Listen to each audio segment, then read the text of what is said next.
Thanks, Richard. Sorry, I'm just doing some housekeeping. Blah, blah, blah, blah. Getting all the stuff going. Getting all the shares going.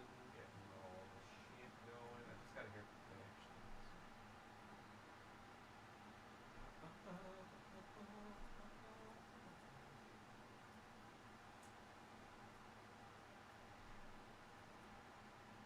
Let's get everyone in. Share it with the Discord.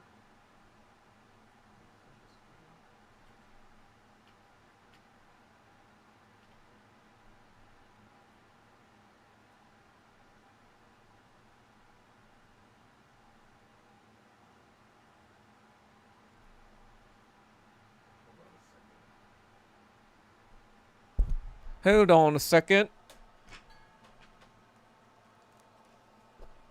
Yeah.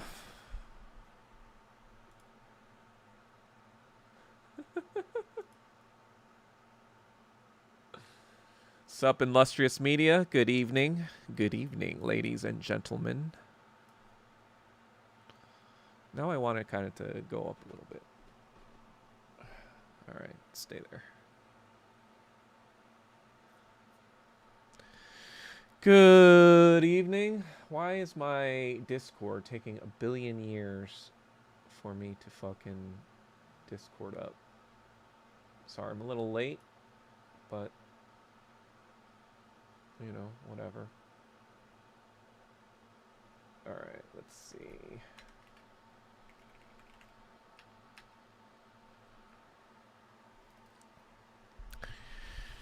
Alrighty. Just shared it with Discord. Hopefully people are going to be joining soon. Hold on. I am going to get... Thanks, Trish Liz. I'm going to get something to drink real quick while people file in. Be right back.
Alrighty. Y'all in a heat wave right now while we're freezing enough. Oh, yeah. I guess you guys could hear my air conditioning going on in the background.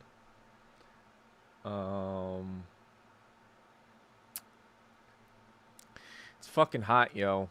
I don't know what's going on. I mean, like, I guess it is March. You know, LA does, obviously, it has a, let me see. LA, Los Angeles weather wiki. Climate of Los Angeles. All right, so then,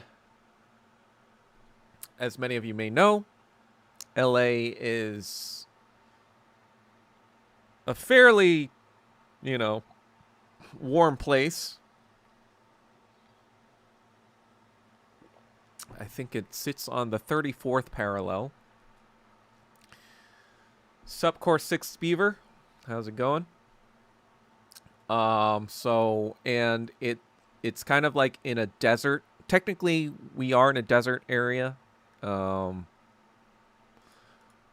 We get a lot of our water from the Hoover Dam. as well as the Sierra Mountains up north in California. That's where most of our water comes from. You know, since it doesn't really rain here that often, we get our water from, you know, northern. I guess it might even come from the Sierra Mountains, even up north, like in Oregon, maybe. I don't even fucking know. You know, Washington, Oregon, you know, those mountains, I guess they flow down from there. I'm just making shit up. I don't know if this is true.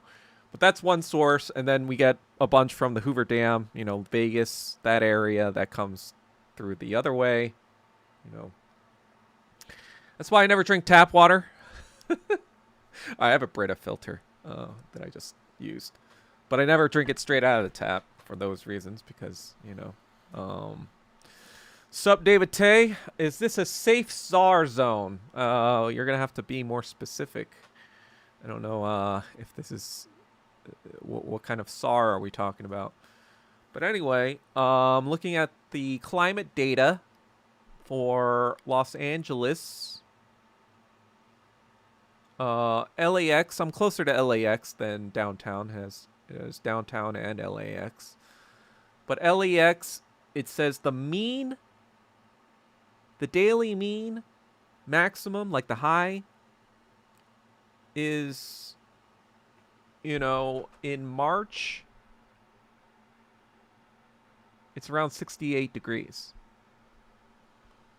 So in the, you know, in July, it's 76, 78. And even in the coldest months, I guess it's 67 in December and 67. So March should be still kind of like cold-ish compared to, I guess, like, you know, I guess it doesn't start really heating up until June-ish. I mean, May is 70, June is 72.9, and then it gets really hot. So that's a daily mean maximum, the daily mean minimum. So you still got your 50s in January and February, 51.9, 51.1 in February, and 52.1 in March.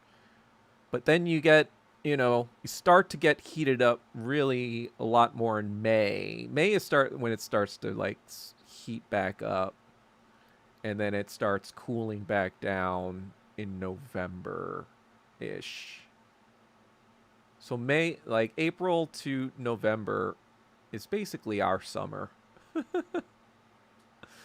And, you know, I wouldn't even call this our winter. It's more like our long extended fall, spring, which is November to April. So I guess, like, yeah, we really shouldn't be having like a heat wave where every day is fucking in the 80s, sometimes in the 90s. But they've been known to happen. There have been heat wave weeks I've been in LA for where it's gone to like the 90s and the hundreds before in January. So it has, this kind of stuff does happen. But yeah. I have my AC on. I haven't had it on all winter.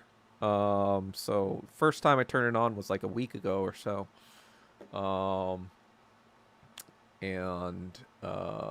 Yeah, I usually, it's usually cool enough at night because like the good thing about LA is that it cools down pretty quickly at night.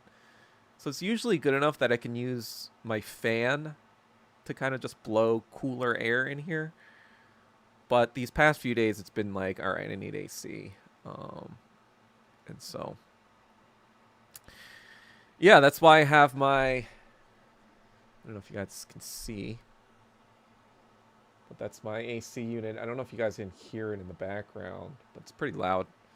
Just why I'm using headphones right now.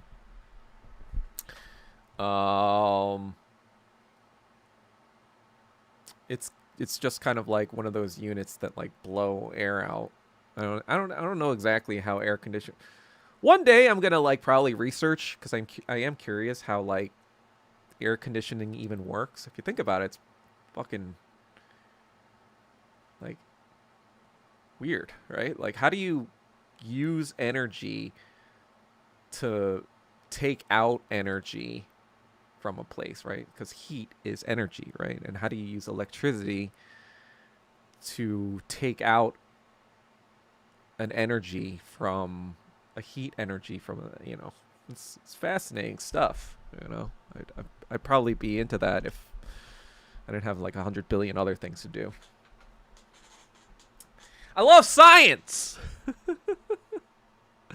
Anyway, coolant, exactly, coolant, something like that. Snow melt from the Sierra Nevada, exactly, Sierra Nevada mountains. I don't know where they are exactly. I think they're in California. They're in Northern California somewhere, or maybe Seattle. Washington State. Who knows? Other homie in LA said it was in the 90s. I mean, I live in a more, I live closer to the ocean, so my temperatures are a little bit more temperate. Because you could see in the Dodger Stadium one, yeah, the means were, they have more variation. Because like, if you go to Northridge or downtown, like I remember living downtown and it was like fucking hot as fuck some days. But I think like when you live on the west side, the bands of the temperature, like it doesn't get too cold or it doesn't get too hot. I mean, like obviously it's relative, right? Like some people would think cold is cold and hot is hot, whatever. But for the most part, since I live like near Santa Monica, I live like literally, I'm a 3 mile run to the ocean, the Pacific Ocean. Like that's what I do sometimes. I just run all the way down to the Santa Monica Pier. That's like less than 3 miles away from me. So my area is going to be a little bit more temperate in terms of temperature. But if you go to Northridge, that's like the valley and fucking, there's no real water over there. Now you know why LA is a desert if you go to that area, right? Because then, because there's no water, there's nothing to soak up the heat. And it gets really cold too at night. So like then you're gonna have more variations. Like it's gonna be higher in the high and higher at the daytime and then colder in the nighttime. So I live in more of a moderate sort of window. Anyway, but yeah, there is a lot of variation of the temperature even within LA itself, right? You could go to like, this is like kind of stupid and no one I know ever actually did this, but like back when I was, this was 2012, right? When there was some sort of stupid fucking like program that like so I was in New York City, right? So there was this program from this acting like workshop studio that were like, hey, go to LA for a week, check it out, talk to casting directors, talk to agents, see if LA is a good fit for you, etc., etc. So I went to that thing. One of them, when they're explaining LA, they're like, yeah, man, LA is the only place where you could like, during the wintertime, you could drive up to like, the mountains, carve out some fucking snow or whatever. Oh, whoops. Carve out some fucking snow and then like, go somewhere else and then go to the beach. You could snowboard and beach in the same day and like, and people are like, oh, that's cool. But no one ever fucking does that. Let's be fucking real. You have a good video about AC works. Okay. I'll check that out. Sarring in. Sup, new page.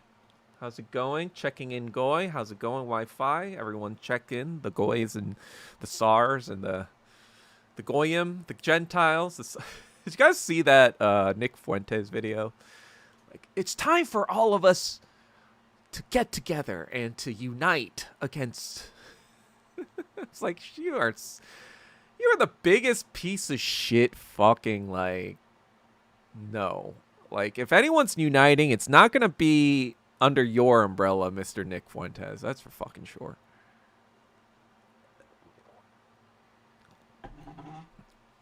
It was a trap, exactly. LA is a trap, guys. No, just kidding. I would say LA is like good for your, you know, I always kind of say this. It's like New York is best for your 20s. LA is best for your 30s. And then for your 40s, I think anything can go or whatever. I mean, like for your 40s, normally, I mean, usually you're settled down by them, obviously. But I guess if you're single and in your 40s, I think New York becomes better again. Weirdly enough, not because. So the reason I would say New York is your 20s, in the first place is because like when you're in your 20s, you know, you're more willing to meet new people. You're more willing to kind of like go out, and all those things are at your fingertips in New York, right? There's plenty of places to socialize and meet new people and figure things out, and lots of things to do. And then LA, it still has all those stuff, but you can also be like, you know what? I just want to chill. I just want to stay in, and just have a chill day, whatever. You have a little bit more space, and you know you can kind of like take it or leave it. You don't have to go to everything, whatever. And people will kind of understand because like LA's a super flaky place. So it's a little bit more relaxing, and then like you know back in the day, obviously there was a lot more availability of the ganja, you know, which is a lot more. I don't know. I feel like weed is a 30s type drug, and like you know in your 20s. Not that I have any experience. I didn't take any drugs until I was 31. But I would presume that most people are doing harder shit in their 20s and be like, you know what? Maybe I need to slow down a bit in my 30s. Just do the ganja.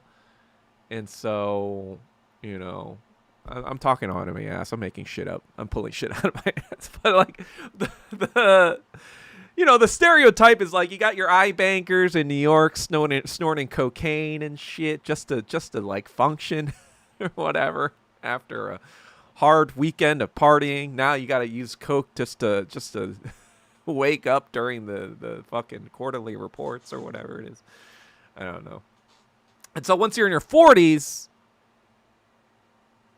the idea might be, maybe my idea is that like, well, if you didn't get married, if you're single in your 40s, you didn't get married,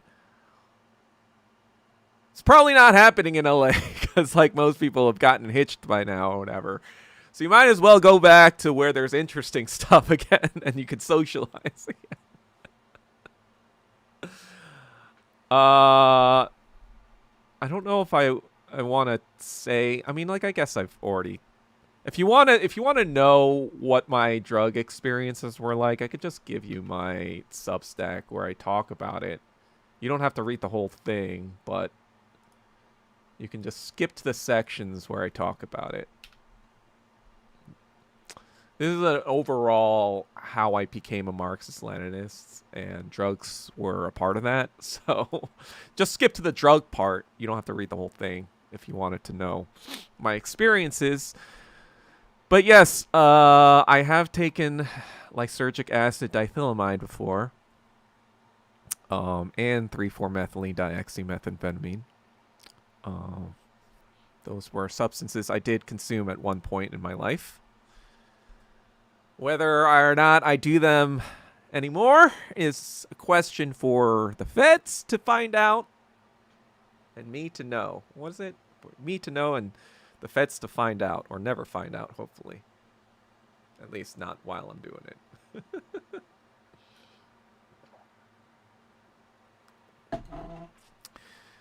Was it worth it, though? Well, hold on. You can't do the ski to beach and that. Yeah, you can't do that shit. NYC is more accessible. No need for a car, which is... Yeah! Oh, yeah, that reminds me today. God. Fucking hell.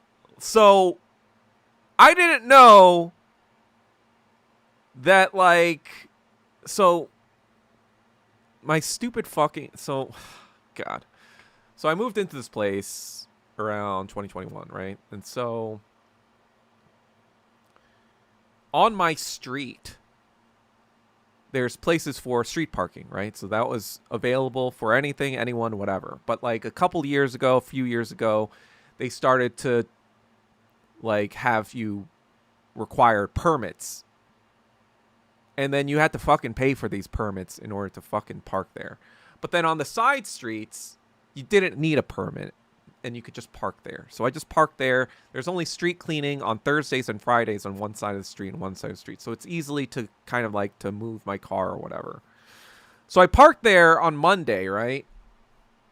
You know, and today's my day to move the car, right? Because it was in a Thursday spot. So I was going to my car, expecting to see it, and then it's all paved in black, like newly paved, and my car is gone. And I'm like, what the fuck happened?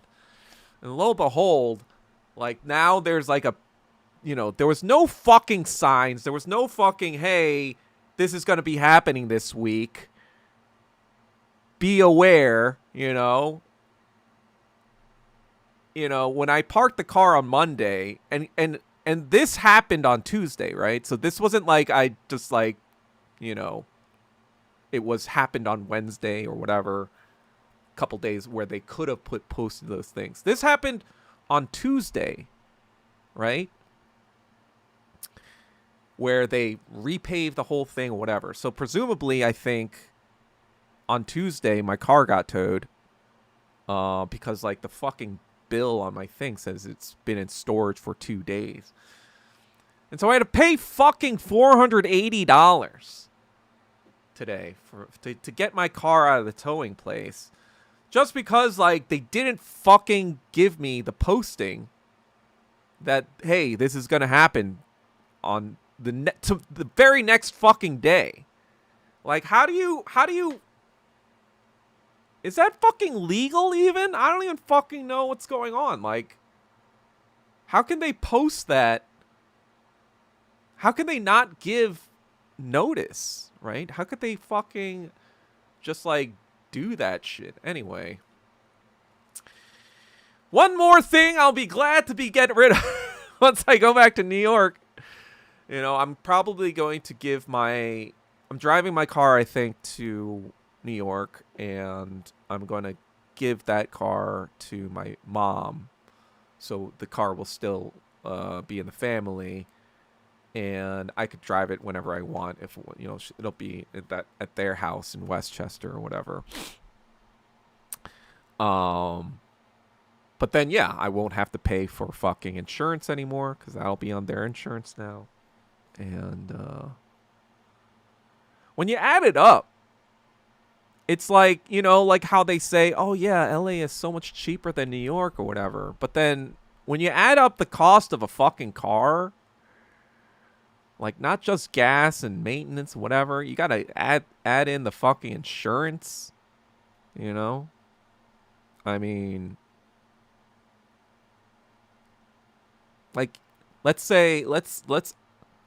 estimate 10,000 miles a year. Right? How much does that cost gas-wise? Say every tank is like 300 miles, 350. Let's just say 300 even. So you got to fill up the tank around 33 times. Let's just say 30 times, since it's a little more than 300 miles. So you got to fill up your tank 30 times. I just filled up my tank, you know, at $5.30 a gallon, $5.44 a gallon, and that's like a cheap place around here. So, and that was like around $75, I think. So 30 times 75, that's $2,250 a year, you know, on just gas alone. And then you add in maybe like, let's say, $150 a month for insurance. That's like, you know, another $1,800. So that's, you got $4,000, not even including car payments and maintenance. Like, you know, you got an oil change at least twice a year. You know, that probably costs another $100 or so. Anything that goes wrong, you got your fucking parking tickets, right? And then you got your towaway shits like $500 just off there, you know. So let's estimate your total. I mean, like obviously that's not going to be every year, hopefully, but let's just estimate that's like, yeah, it could be up to like $5,000 a year. Nah, maybe I'm exaggerating a little bit, but like $4,000, $5,000 a year, somewhere in there, you know, and that's like 300, $400 a month extra. I mean, how much like do they have monthly Metro cards anymore? I can't see New York City transportation, as expensive as it still is and as shitty as the MTA still is. It's a much better product. Obviously, if you have a car in the city, now that's a different fucking, you know, equation altogether, because fucking parking fees in the city or in New York is just ridiculous. I don't know why anyone has a car in the city unless you're like fucking a trillionaire. But even then, like, cars sometimes don't get around as quickly as the subway. Anyway, I've been fucking talking way too long about this nonsense. LA is downright predatory with the car towing. Yeah, let me see, like, my fucking... Is this it? No, this is just my registration. I should leave this in my car, actually. Where's the bill? Anyway, whatever. It's stupid. There's supposed to be signs, right? I mean, I thought there was supposed to be signs, but like, you know how there's like a caution, you know, by 6 p.m. to 6, you know, there, it should be there, right? I mean, it was posted, I guess, on my door, on my, like, I guess my apartment complex. They had a poster there, like a little flyer that said, "Hey, we're going to be doing this." But then it said the 18th on it, which wasn't true at all, because it should have been the 17th. So that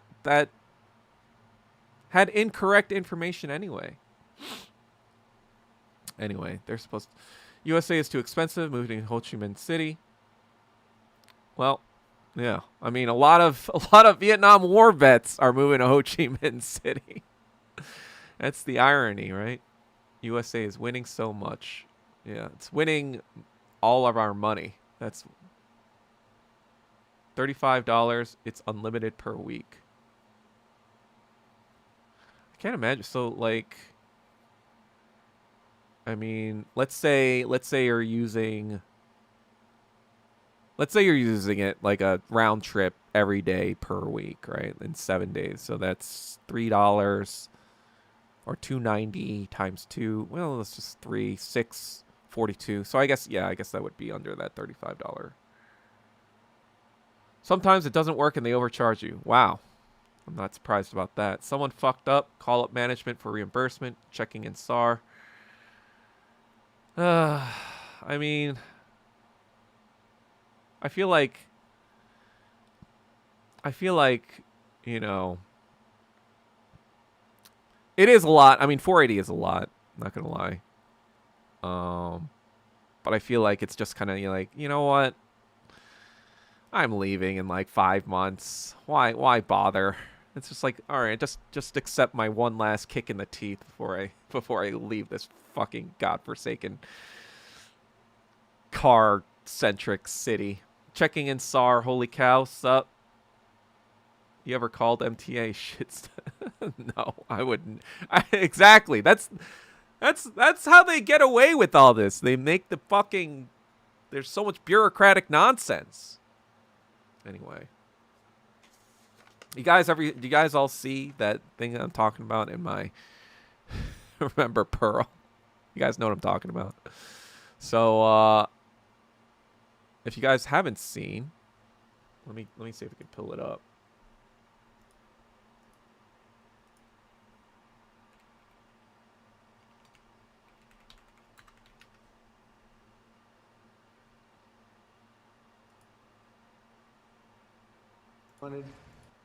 So let me see if I can play it actually. All right. Let's see.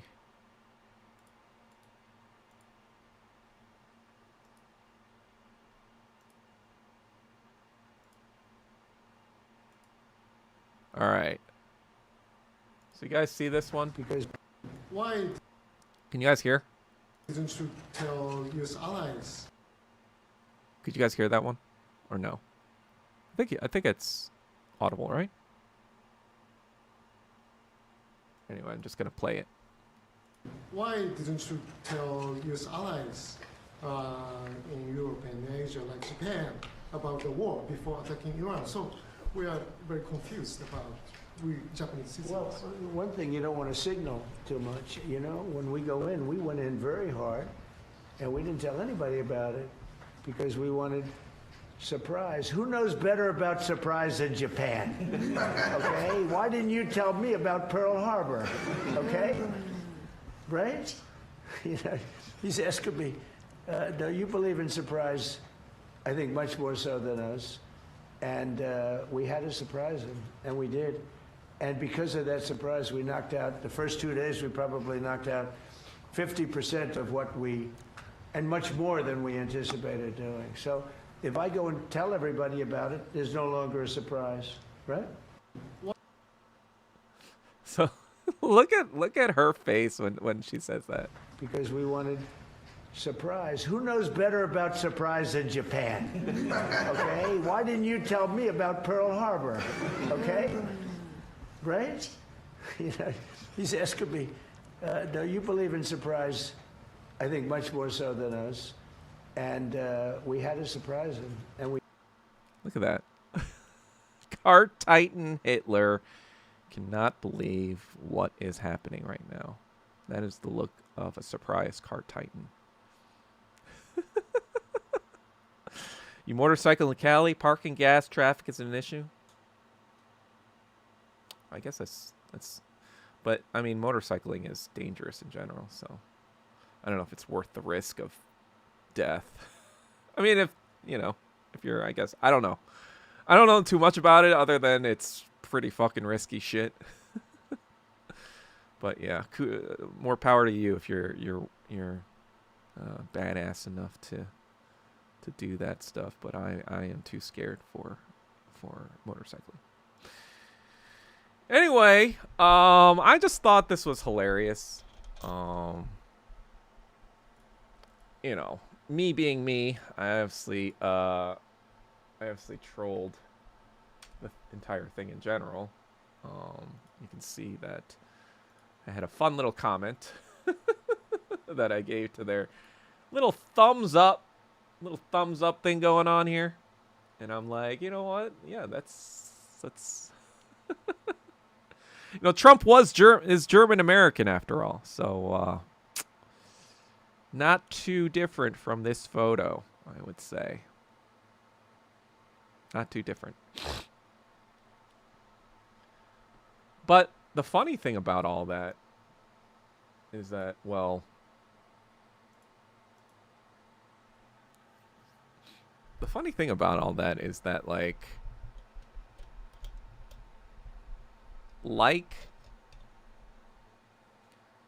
most non-Western governments were formed after World War II, right? So there was no real continuity. The only places that had continuity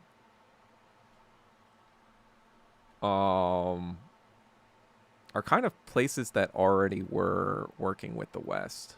You know, Japan being one of them, right? Because Japan, as many of you may know, did not suffer the same fate as Nazi Germany, where, though, I mean, in Germany, some of this did happen, obviously, with Operation Paperclip and some of the NATO stuff.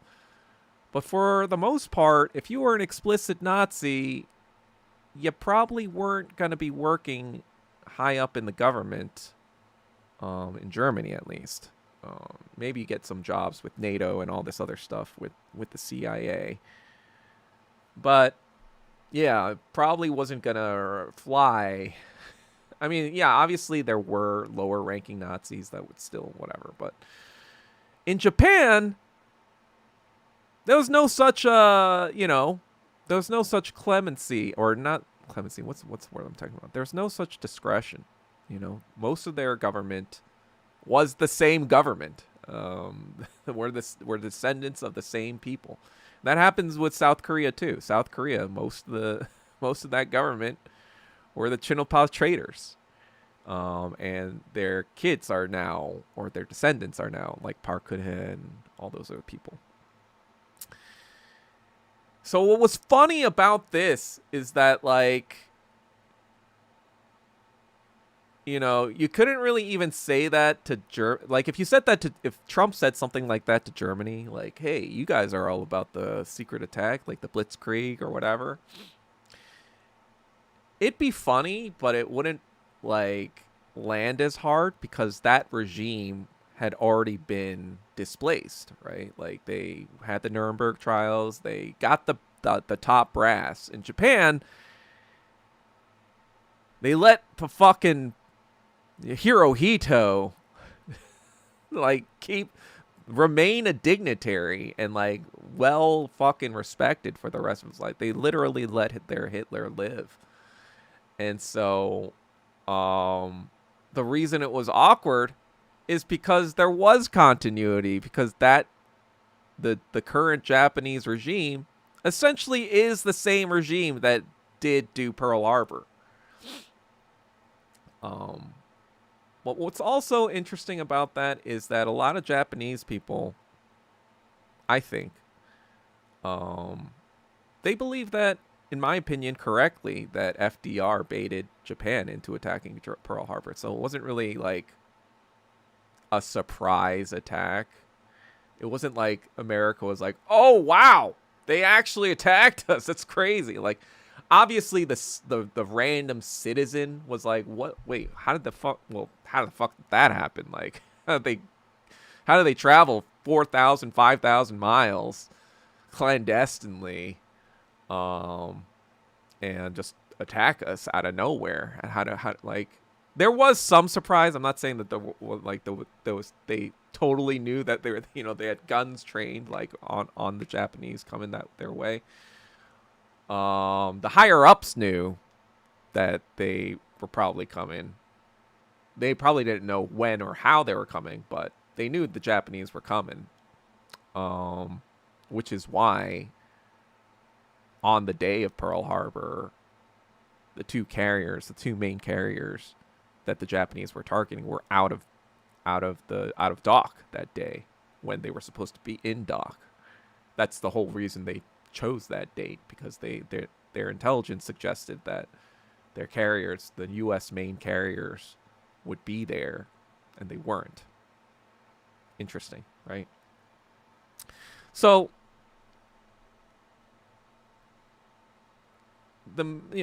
most, I guess Marxist Leninists believe that they knew that by cutting off their oil, they cut off their oil in July of 1941. So what was happening during July of 1941? Well, the reason they said they were cutting off their oil was because of their invasion into Indochina, right? Which was a French colony, and France was one of the Americans' allies, and be like, you can't do that. That's part of our, allies. You can't invade that territory. But it wasn't until July 1941 when they started to kind of, like, now really enforce an oil embargo, because Japan was getting 95% of their oil from the United States until that time, and a lot of other big raw material inputs for their war effort.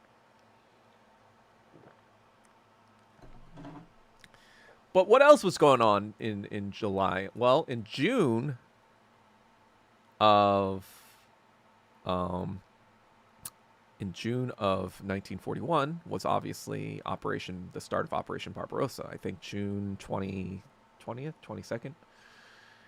And at the time, the Nazis because of their victories in Poland and because of their victories in France. Poland only took like 4 weeks, right? In September, finished a job 4 or 5 weeks, and then France took only like six weeks to destroy the French morale. And so from their reasoning, if you look back at the scorecard in World War One, well, France, they never beat France, right? So, in Hitler's mind or in the Germans' mind, they were like, we had Russia on the ropes 20 years ago, and that's when we had to deal with England and France on the Western Front. Now that we got a free hand here, we can just run them over, right? Operation Barbarossa was like a 3-pronged attack on 3 separate areas. It was a very ambitious plan. I think it was the largest land invasion in history. And the Nazis expected, or at least Hitler expected, I don't know if all the Nazis expected this, but Hitler expected victory in 8 weeks. And so, while it seemed like, their blitzkrieg was blitzkrieging in the early going, it soon became apparent that the Soviets were not going to be an easy W for them, whether or not they were going to win or not. That was still in question at the time. But what was not in question was the length of time was going to be a lot longer than they anticipated. And so I think that, throughout the since 1939, since England had to dig in its heels and, fight the Nazis or declare war on the Nazis themselves, FDR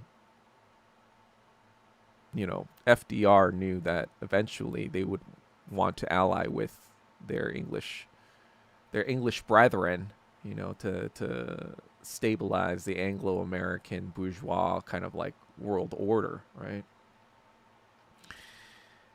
And so starting in 1941, they embargoed Japan, which they knew eventually. So what is Japan's next move, right? Well, Japan can't get oil anywhere else except for nearby Indonesia, which was under the control of the Dutch at the time.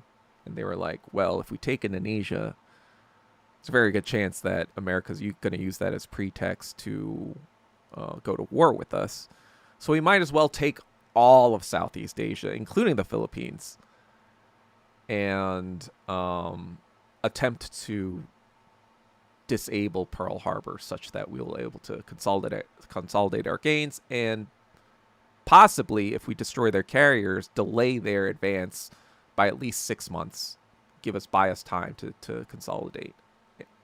And idealistically, I don't know how much they believe this, but I was like, you got to be retarded if you believe this. But they are like, and there's a small chance maybe they will be like, you know what? We don't want that smoke. Maybe Japan's, pretty powerful, And I'm like, no, there was no way America was gonna declare war. If any, yeah, you can't like. It's just like hilarious thinking that Japanese were like, yeah, they're gonna be discouraged to fight.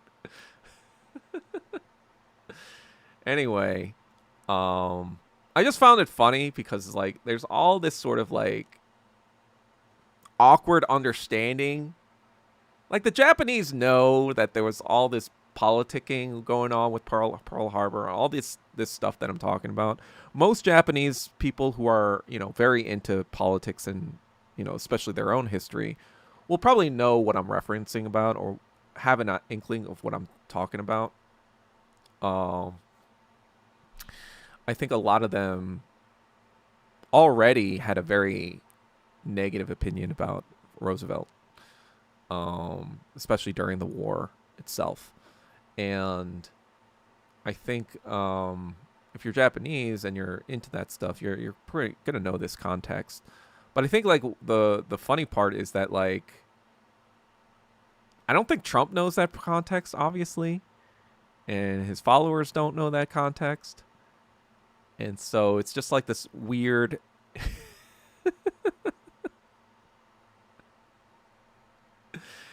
It's like Trump is unintentionally highlighting the fact that it's putting a spotlight on Japan that they definitely don't want, right? The spotlight on Japan, they've been pretty much been flying under the radar, especially like Pearl Harbor. They've been flying under the radar for the past 80 years because the big story about World War II is the Holocaust, right? The Holocaust. Nobody even remembers. Like, some fucking Americans are so retarded, they think that China was Pearl Harbor. Like, that's how retarded the average American is. But now, Trump is kind of like highlighting this moment and being like, so the average Trump supporter, some of them who might have believed that like Pearl Harbor was China or whatever, be like, wait, what's going on with Pearl Harbor? Oh yeah, the Japanese are kind of sneaky, like, and then like it might cause more people to go down this rabbit hole. Like when you're not in the spotlight at all, you don't have to worry, right? Your image is good. You're like, hey, like America, we're friends, blah blah blah. But when you shine a light on this, now people are going to be like, wait, what happened during Pearl Harbor again? Why was this funny? Like people are going to dig into that, maybe find out stuff that I'm talking about, especially if they're watching me on stream right now or whatever. And kind of dig into like, wait a second, so why did they do that? Oh, wait, so yeah, because they invaded Vietnam, but why was that important? Oh, because they were a French colony, colonialization, imperialism. All these be like, wait, what? And then all of it falls apart. No, just kidding. I don't know. It was just seemed like, it's an unintentional W, rare unintentional Trump W in exposing the Japs. For the Nazis that they are. Because that's the other thing too, like I think like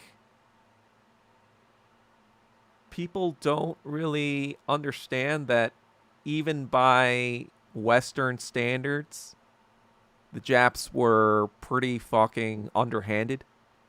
I've tweeted before that like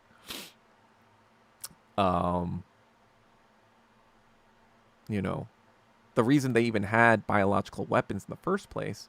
Well, first of all, after World War I, they used chemical weapons and some biological weapons as well. The Geneva Convention banned all that shit, right? But Shiro Ishii was like, look, there's a lot of fucking Chinese people out there, and, the Nazis, they're confident in their technology and their conventional warfare that they're going to be able to run over the Soviets, but we don't have as much material. We don't have as much technology. We're okay, but we don't have as much raw materials that the Nazis have. We don't know if we could pull this off, conventional weapons. And there are 300 million, there's only like 150 million Soviets or whatever at the time. There's like twice that of China, And so I don't understand this Geneva Convention thing, because like that's nonsense. We need to find some cheaper way to kill a lot of people. So that was his pitch to Hirohito, I think in 1937 or something, 1936, something in the 1930s. And he was like, let me create a biological weapons program so we can kill a lot of Chinese people really quickly. because we need to clear our own Lebensraum. And the Chinese people aren't going to die very easily. There's a lot of them. We got to find out how to kill as many Chinese people as possible. You know. And so this is like one example of how they're fucking sneaky ass fucks. And so like you expose this. If Trump is exposing something of their Nazi like thing of their ally, now people are going to be like, "Oh, wait. What were the Japs doing, you know, besides the sneaky Pearl Harbor stuff?" I guess, wait, why is Trump saying that they're sneaky? Is it just Pearl Harbor, or what else is going on? Right.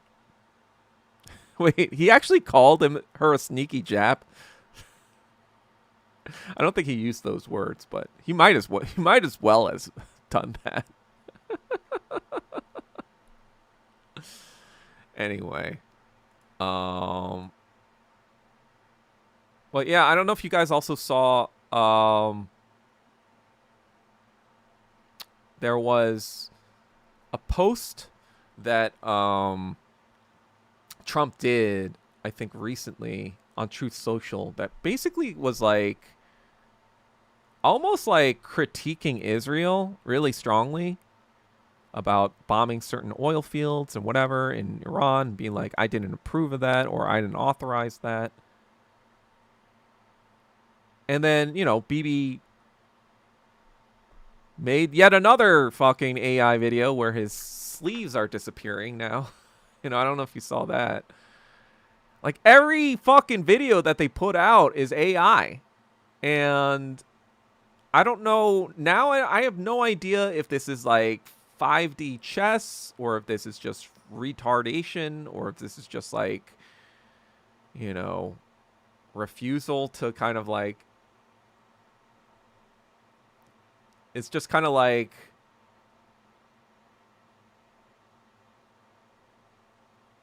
they don't even care anymore about looking truthful or whatever. You know, I don't know what's going on.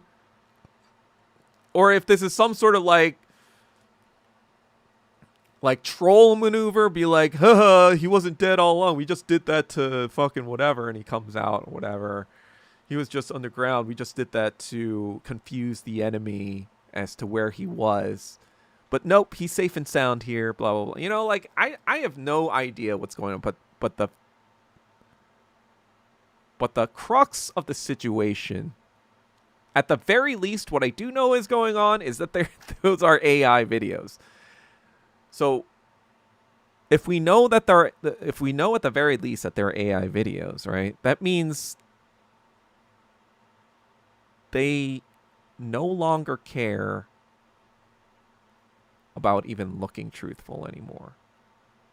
You know, we have gone into some sort of, we're in some sort of area now where, you know, I don't know. I feel like this is kind of like, we're in a different territory. I feel like we're in a different sort of like, not that it wasn't fascist or extreme back, you know, before this Netanyahu, whatever, but we're in some weird territory now. It's like, all right, because like I feel like the average American be like, you're exaggerating, you're a conspiracy theorist, you're a crazy person, you just, you know, that's too extreme, the government wouldn't do that, etc., etc. But now we're in the territory of like, oh yeah, now the government will do that. The government is doing a lot of weird shit, you know, that we wouldn't have never fucking expected, you know, just like 5, 6, 7 years ago, right? Before pre 2020s, you know. Government is definitely doing shit where it's just kind of like, this is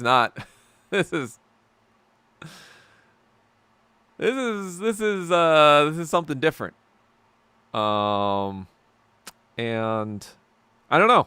I don't know if we should be scared or possibly relieved. Be like, oh, now more people are going to be awakened to this. Like, more people are fucking, you know, there was that director of intelligence, I believe, that recently resigned.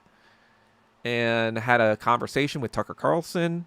Basically, essentially said that Charlie Kirk was irregular, at the very least. He basically said that Charlie Kirk was very against an Iranian invasion, like very against it.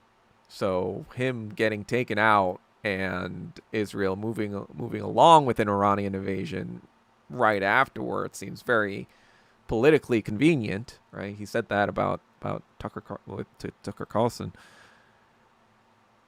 and he also said that like the story is whatever his name was, Robinson, killed him, and you can't look too deeply into it. It's like we're not even doing an investigation on that. Like, nope, that's who killed him. We're not investigating any further. And I don't know. I'm kind of mixed as to, how I see this guy, this director or whatever.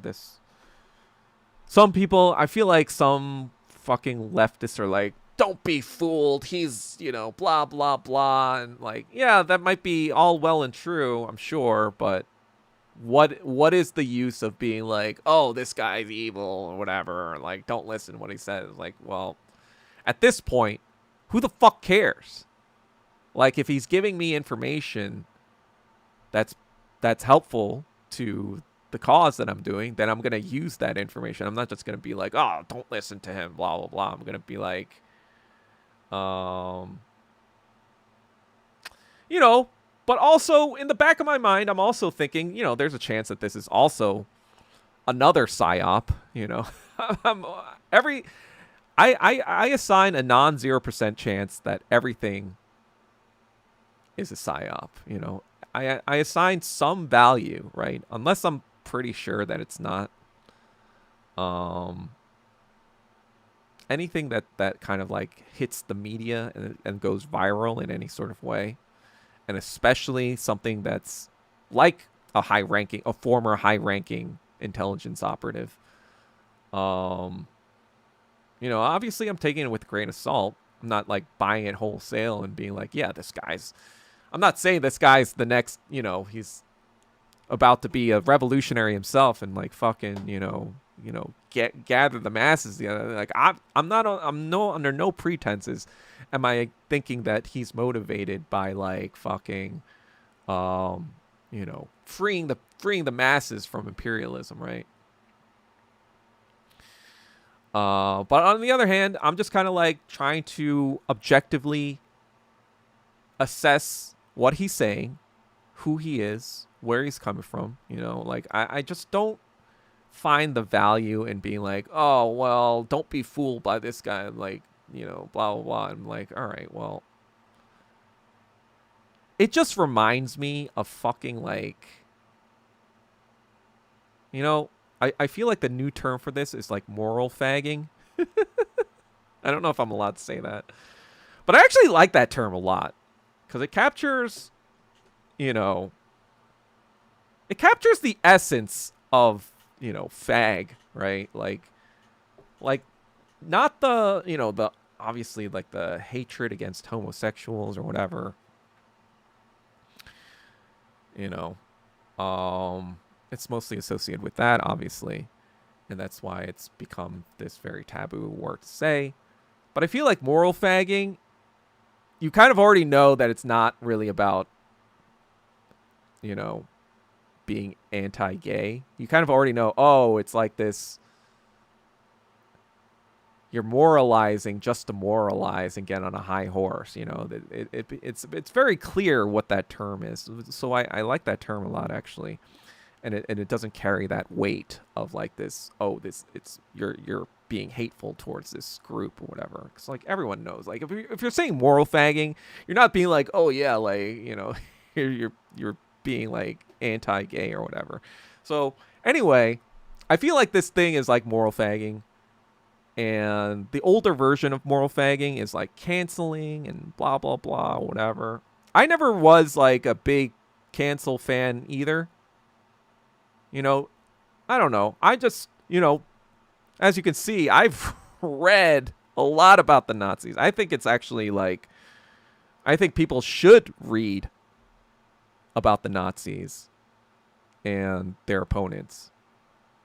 I actually think it's a mistake for some of these socialist states to ban Nazi kind of rhetoric or whatever, because I think like that gives it a Streisand effect. That gives it like an aura of like, oh, they don't want us to know because there's something in there that they don't, that is truthful, that they don't want us to know, right?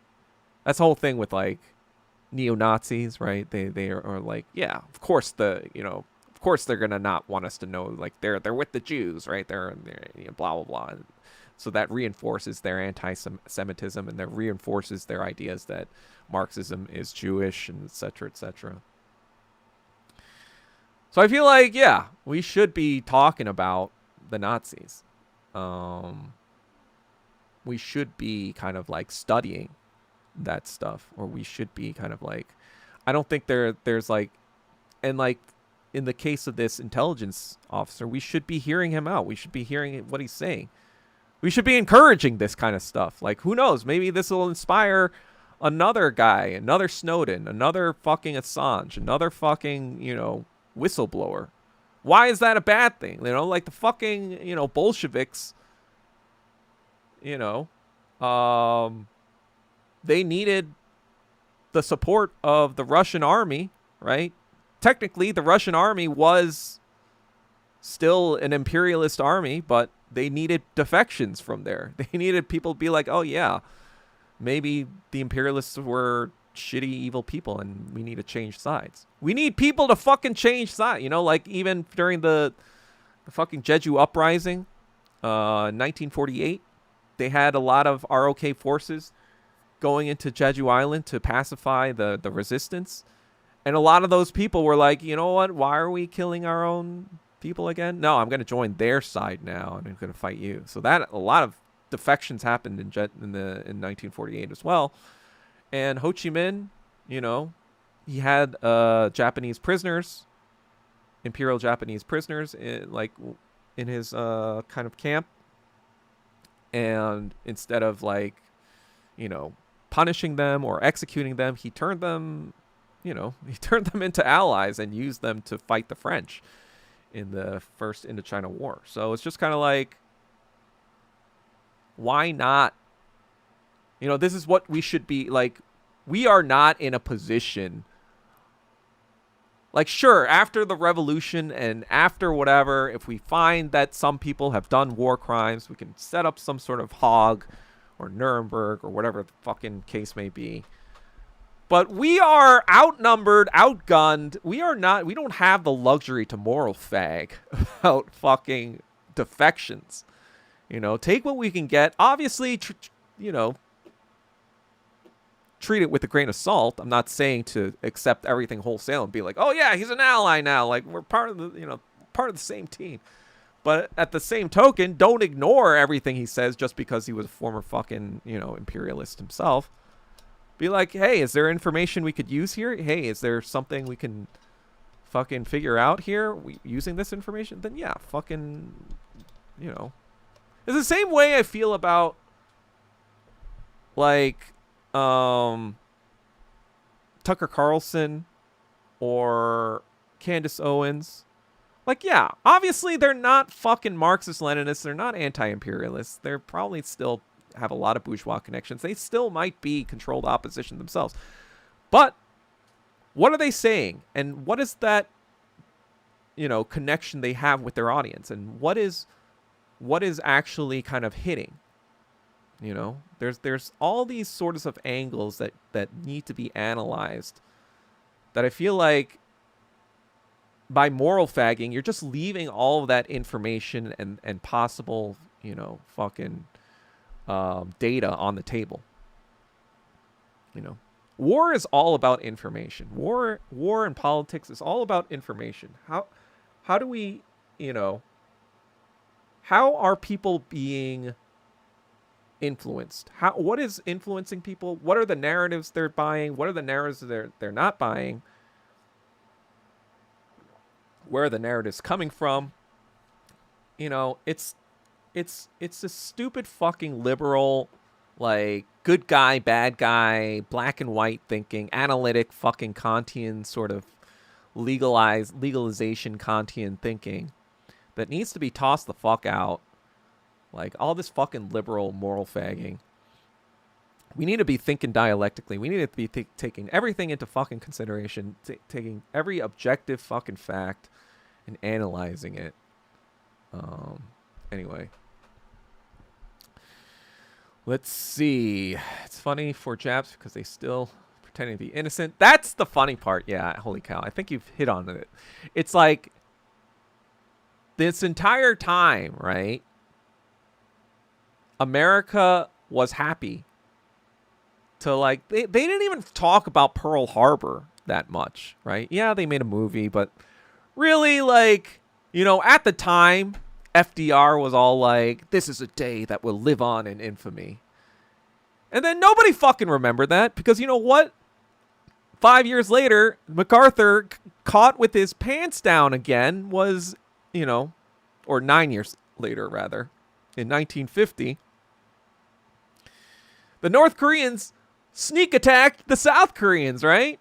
So that's twice the best general, the most decorated general of all time in America was caught with his pants down.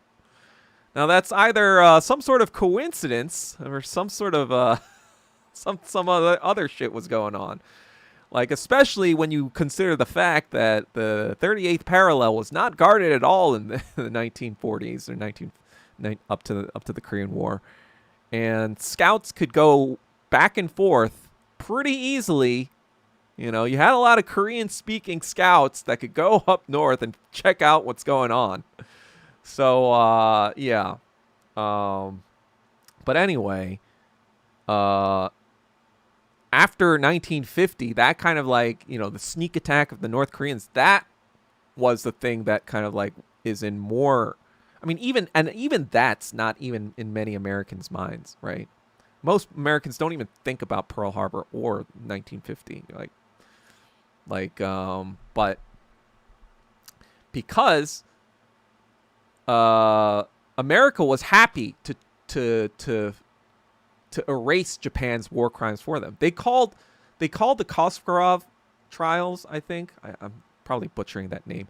But the Soviets had these trials in 1949 that were going into Unit 731 and all these other things. And America attempted to call that fake Soviet propaganda until, like, too much information came out. They were like, oh, wait, yeah, maybe that happened. So all these fucking, you know, they airlifted all these fucking Unit 731 scum Japs, shipped them over to Fort Detrick, Maryland, where they probably created COVID as well. They created COVID, they created Agent Orange, they created all this fucking shit in Fort Detrick for America. But then they kind of just, because they had to get South Korea on board as well, they censored all that shit. You know, like I said before, the first time my dad, who was born in 1951 in South Korea, I think he was born in Busan during the Korean War. He was born in Busan, grew up in Korea during the 1950s, 1960s, 1970s. He moved to America in 1981. So for 30 years in Korea,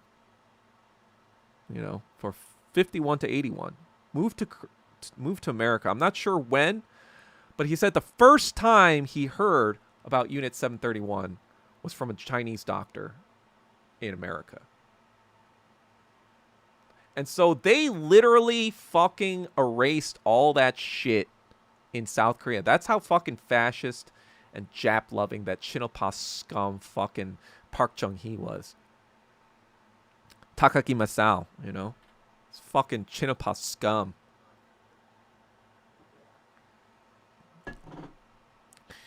Anyhow, And then yeah, you had like anime since the 1990s being like, oh, look how cutesy, Hello Kitty, like all this other fucking bullshit. And like, you had this veneer of 80 years, right? That's how they act all fucking innocent, like Holy Cow said. You're like, oh, forgiveness, please, all this fake nice bullshit that people are seeing through now these days. And now you had Trump just being like, oh yeah, you guys are all about being sneaky. It's like you could see the look on their faces being like, yeah, I thought we're not we spent the past 80 years not talking about that. What are you doing? Oh man. Anyway, modern day anesthesiology was born from the data of World War II war crimes. And you know what the sick part about that little tidbit is? Is that they didn't use anesthesia on purpose for some of their experiments.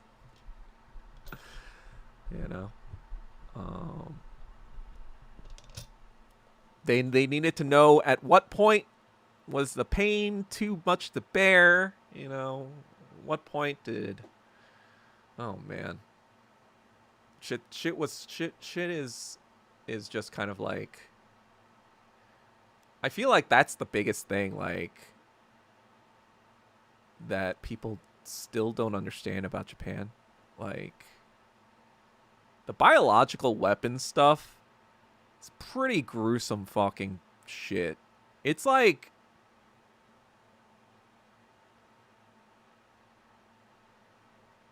I said this in a tweet before, but it was like, I've been studying the Nazis, right? I've been studying the Holocaust. I've been studying all this stuff. And, obviously I'm not a Holocaust denier, right? I know I know way too much for me to deny that happened. But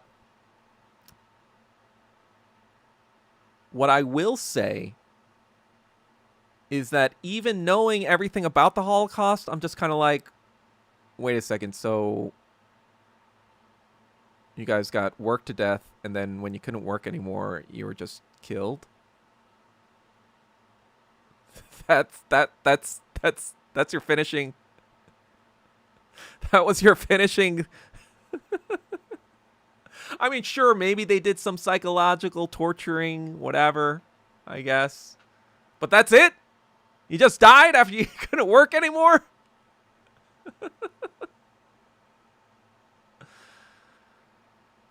Just gassed you up with some cyanide, and it was Zyklon B, and it was GG, no re, I guess. Oh, I guess, like, they put numbers on you. Oh, dehumanized you, right? That's so dehumanized. It made you wear a star. Oh, man. Such terrible, terrible, terrible stuff. How about live vivisections? How about purposely giving pregnant women STDs to see how it would affect babies? How about fucking lining up people on, like, scarecrows and flamethrowing them to see what would happen?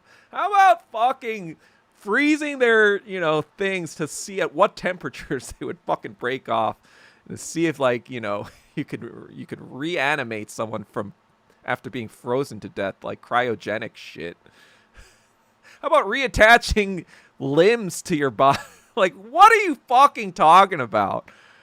Like, that's it? How about, like, fucking dying from a bubonic plague bomb? Like, you're dying from the fucking Black Plague, in the 1300s. They solved that shit 700 years ago. And now you're dying from this terrible fucking plague. Oh, God. Like, spare me the fucking theatrics. Spare me the fucking violins, or like, fucking Jesus. It was just kind of like, after Nanjing, even the Nazis were like, bro.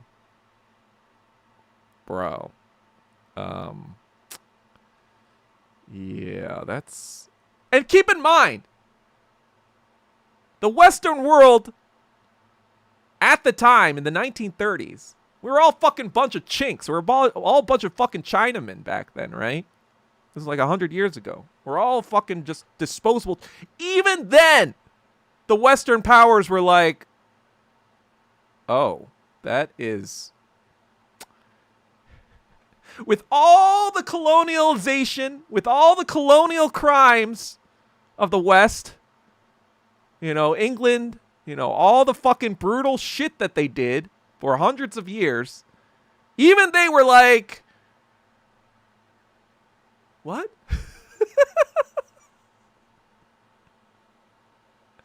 Like, I don't think people understand how fucking depraved Imperial Japan, they were like more depraved than medieval fucking depraved shit. Like, it was like they were like trying to one up the depravity of like medieval shit, you know? And you can kind of like obviously, ugh, come on. Like, obviously, in ancient times, things are going to be more brutal, right? Like, you're going to have mass fucking human sacrifices. There's just not a lot of rational thought, or as much rational thought back in the day. But you have these fucking Japs doing shit that even medieval people or ancient people wouldn't even fucking think of. And you're like, what is going on here? And I think, you know, if this Trump moment gets more people to dig into that, then I think it's a pretty awesome and based moment. Like I said, I don't think Trump is, you know, obviously I'm not like thinking Trump is this anti-imperialist, like whatever. But I'm just taking everything, what he does, what he says objectively and seeing like, hey, can I use this? Hey, is this helpful? Hey, is this beneficial? I think we should all be kind of like thinking along these lines. Never stop being you, Doug. I did watch every one of your videos. Oh, thank you, Saber26 Full.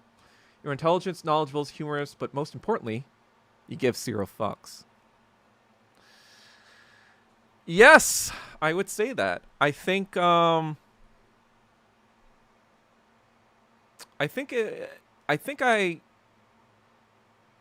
generally like a pretty blunt person. Even before politics, even before all this stuff. But I still would say I made a conscious decision to give even less fucks when I first kind of like got into this. I understood that like once I talk like this, there's no going back for me. There's no going back into the PMC land. There's no going back into like, you know, hey, I'll work for your company. People like they know, like I'm a known quantity now of like general insanity, I guess, especially to anyone in these like PMC liberal arenas. Like even friends of mine, like lawyers or doctors or whatever, if they ever actually worked with me, like in a business setting, I would figure that they would want to have me more of a silent and hidden partner rather than someone who's... So I understood that, like, you know, if I'm going to be talking about this, I need to commit. And so that's why I'm like a very 0 fucks given. The other thing is that, like, I just feel like it's also a conscious decision because I think most, especially Asian men, err on the other side of being too cautious, of giving too many fucks. And so I knew that in order to make a splash and make a statement, I'd have to kind of like buck that trend. And so, but yeah, thank you for watching all of those videos. I mean, like I put out a lot of shit, so thank you for watching all of that. Link to the stream, checking in, sup, real NYP. More you know your enemy and more yourself. Sun Tzu. I'll have to remember that quote. I mean, I'm sure somebody said it before. War and Mao would say politics is war without bloodshed and vice versa. Politics is war. Yeah, politics is war without bloodshed, and war is politics with bloodshed. But yeah, in both, you need information, right? Let's say Japs knew that Pearl Harbor was a mistake. They probably would have taken another kind of route. Maybe they go for Indonesia anyway, but they're like, hey, we're not touching the Philippines. So you don't have any pretext to attack us. We're not attacking you. So let me just take Indonesia. Let me just take Malaysia. Let me just take Singapore, Hong Kong, all these British and Dutch and French territories, and leave the American one, leave the American one alone. That would be kind of like an information play, because like they know now that Pearl Harbor was bait. Anyway, USA needs to be held accountable for bioweapon against China in the world. Yeah, and if you guys want to look up why I think it's pretty much like 100% in my mind that they use biological weapons.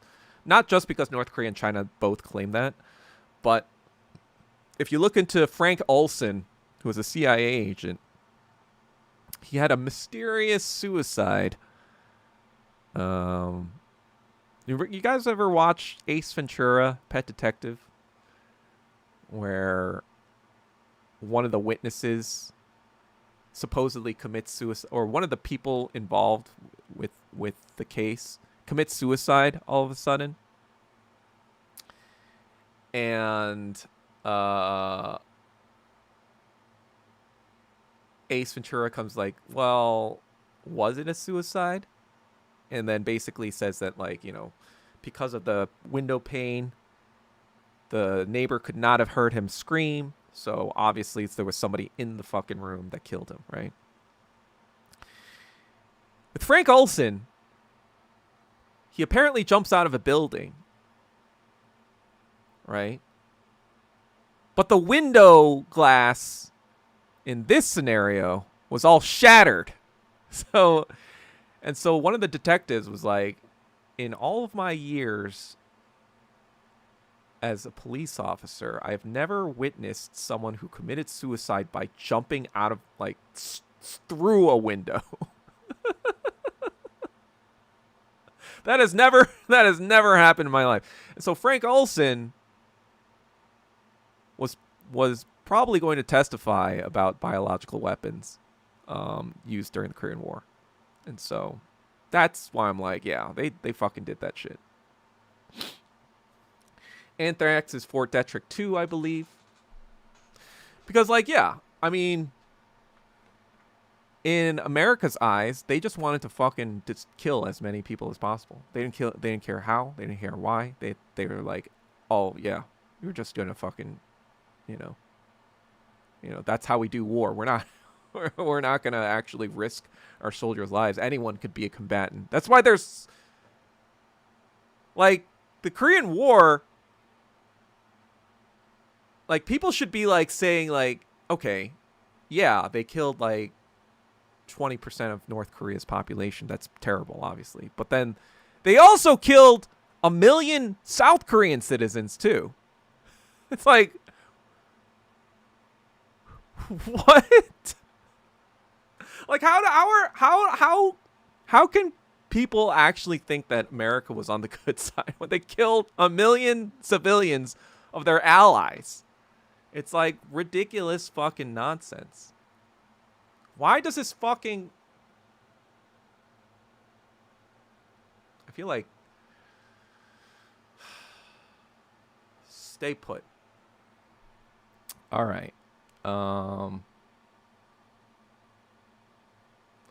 Just like Taiwan believes Japanese occupation, modernized Taiwan. Lol. Yeah. Rare chump W. Chinapa scum. Search poor man's nuke. Is that Unit 731? Yeah, Japan vivisection Asians was key to modern day anesthesiology, human pain threshold, U.S. pardoned their war crimes. Yep, I know all about that. Jews done milk that shit, didn't they? And it's just like hilarious because like you see white people, fucking retarded white people, all the time being like, "Oh, China, why is it bringing up stuff from Japan? Can't they get over it? That was 80 years ago." What do you think's fucking happening in Israel right now, you dumb fuck? Do you think Israel would exist if the Holocaust never happened? No. You are retarded and shut the fuck up. Fucking white people. Oh, God. I remember some fucking retarded, party member of a certain party tattletaling on me because I was like, fuck white people. Well, fuck you too, you fat fuck. If you're listening. Dumb bitch. Get the fuck out of my face.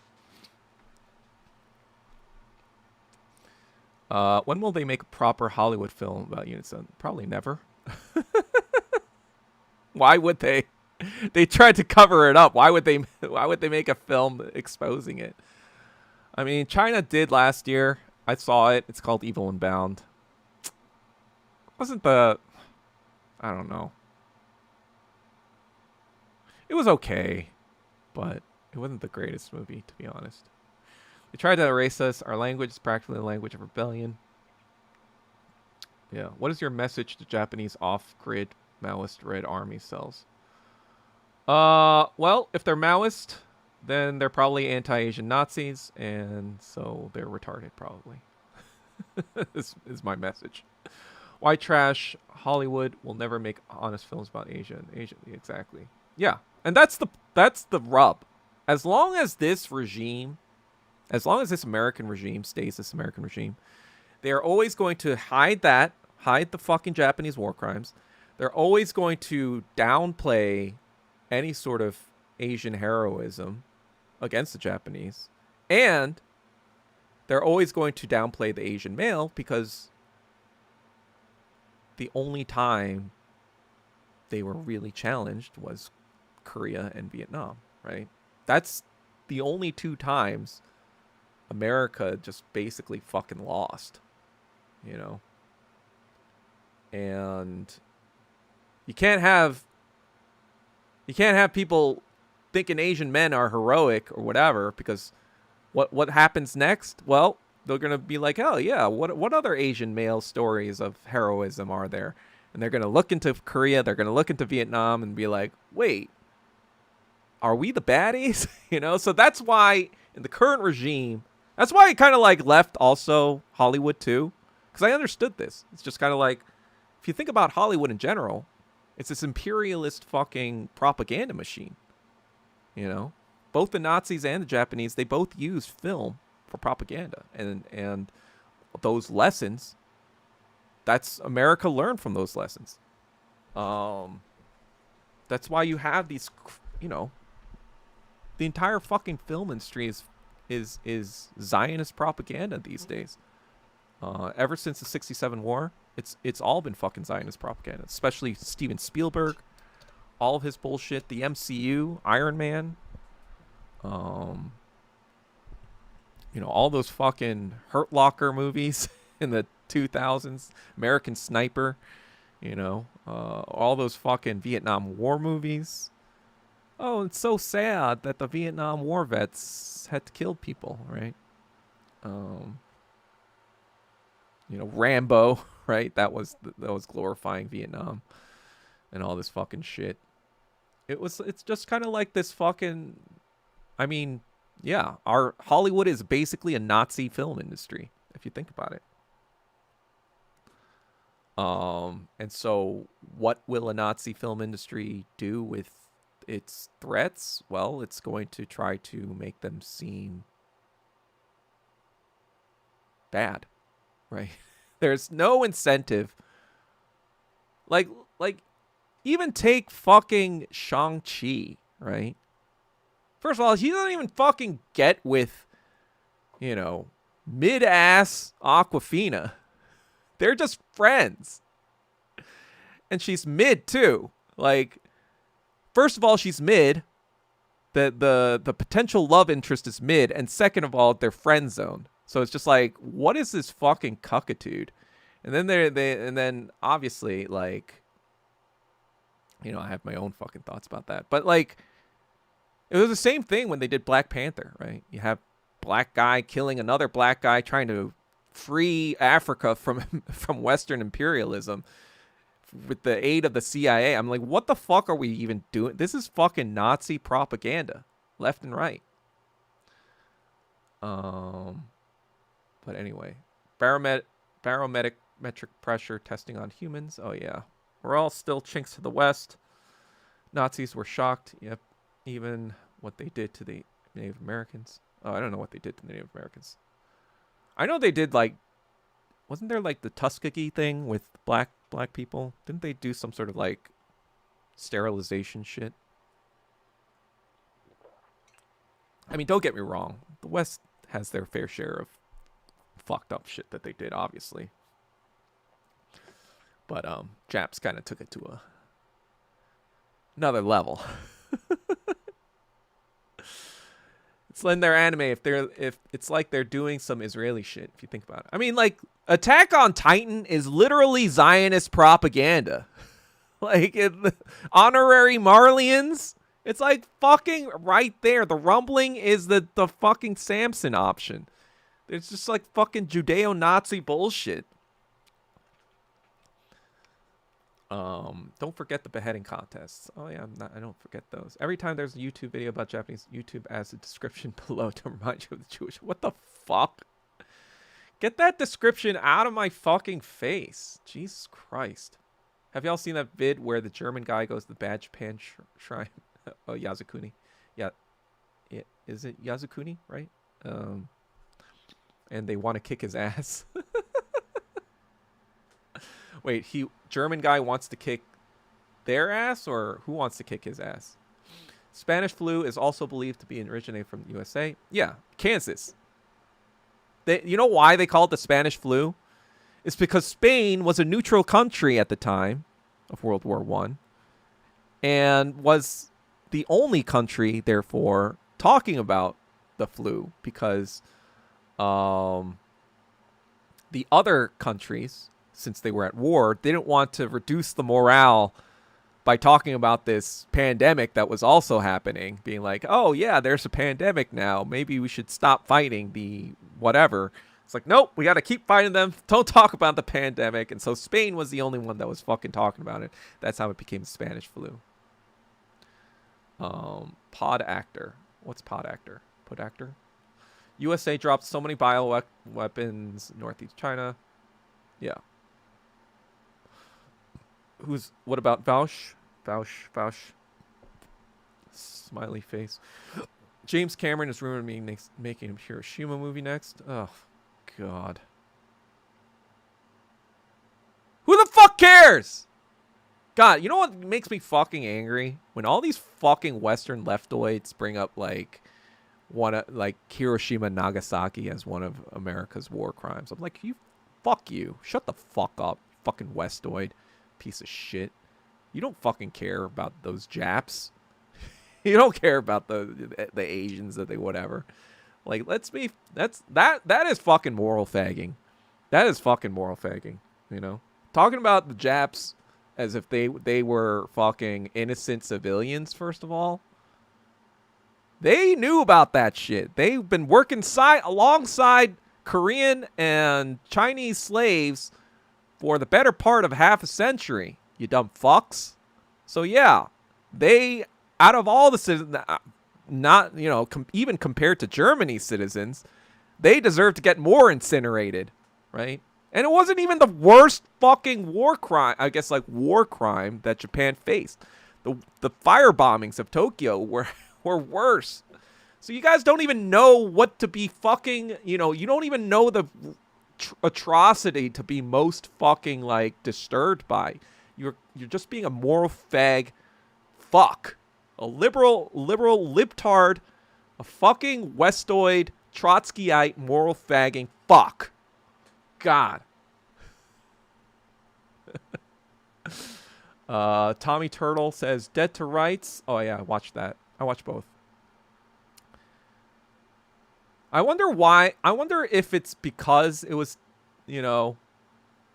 people were like, oh no, Japan couldn't have done that. This is a lot. Maybe that's why, I don't know. But Rotten Tomatoes is bullshit anyway. Rotten Tomatoes has been bullshit since, I met the people who created Rotten Tomatoes. I was like, oh my God, these guys are so, whatever. That's fine. Anyway, Asian Americans still think it's about money. Okay. Oh, just let us prove our worth at the box office. White man, you'll see. Yeah. No,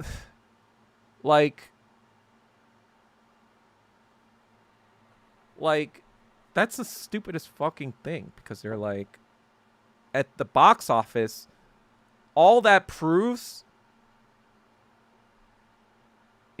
anything that does well that's Asian in the Western box office is just like, this movie just confirms Western biases and stereotypes about Asian people, right? That's all that success means, right? Like, for example, Crazy Rich Asians, right? $30 million budget, $300 million, box office. Like, oh, it's a huge success. Asians are, this is proof of our, worth or whatever. It's like, no, it's not. The only reason it was made in the first place was because, it was a fucking smash hit with white women, in that fucking romance pornography, fantasy romance pornography kind of like, how they joke that like romance novels is like porn for women? That's basically what, the category that fucking book was in. That's the only reason it was greenlit. They screech in pain as they strike you. Yeah. It's just like the Japs, just like the Nazis, and just like the Zionists, right? Fascists, all fucking fascists. They just like, they're cry bullies. That's basically like propaganda 101, like Nazi propaganda 101. Americans are already mourning for the dead soldiers that are invading. Fucking coins. Yeah, there was this, I don't know if you guys follow him on his thing, is Suspended Robot. I guess I could show you. I don't know if I'm not a fan of this, personally. I'm not like, I don't know. I generally don't like to laugh at death. Unless it was like, all right, this guy definitely deserved like fucking death. Then I'm not gonna I'm gonna be like, great, whatever, he got to go, he had to get got, right? I'm not gonna say much more than that, right? Like if Netanyahu is actually dead, I'll be like, yeah, great. I'm not going to be like celebrating like the witch is dead or anything like that. Obviously I know that that's not really going to solve everything. Like how everyone was so happy when Kissinger died at the age of 100. And I was like, he lived to fucking 100. How is that a fucking win at all, But I don't know. I guess it's, for some people. So let me see if I can pull this up.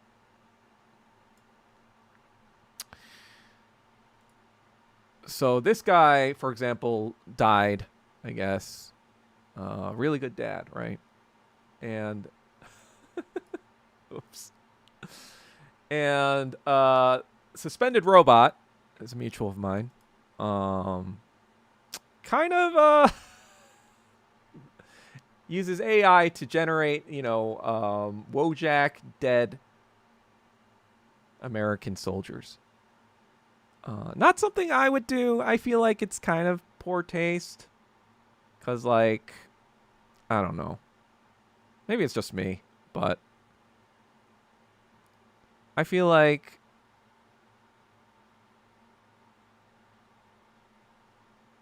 you know what it is?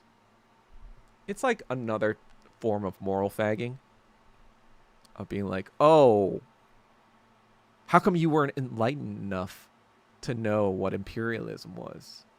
And all this time. Like, there are people who join the army. When you're young and you're impressionable, you don't know what the fuck's going on. You just think, like, yeah, this is the society I grew up in.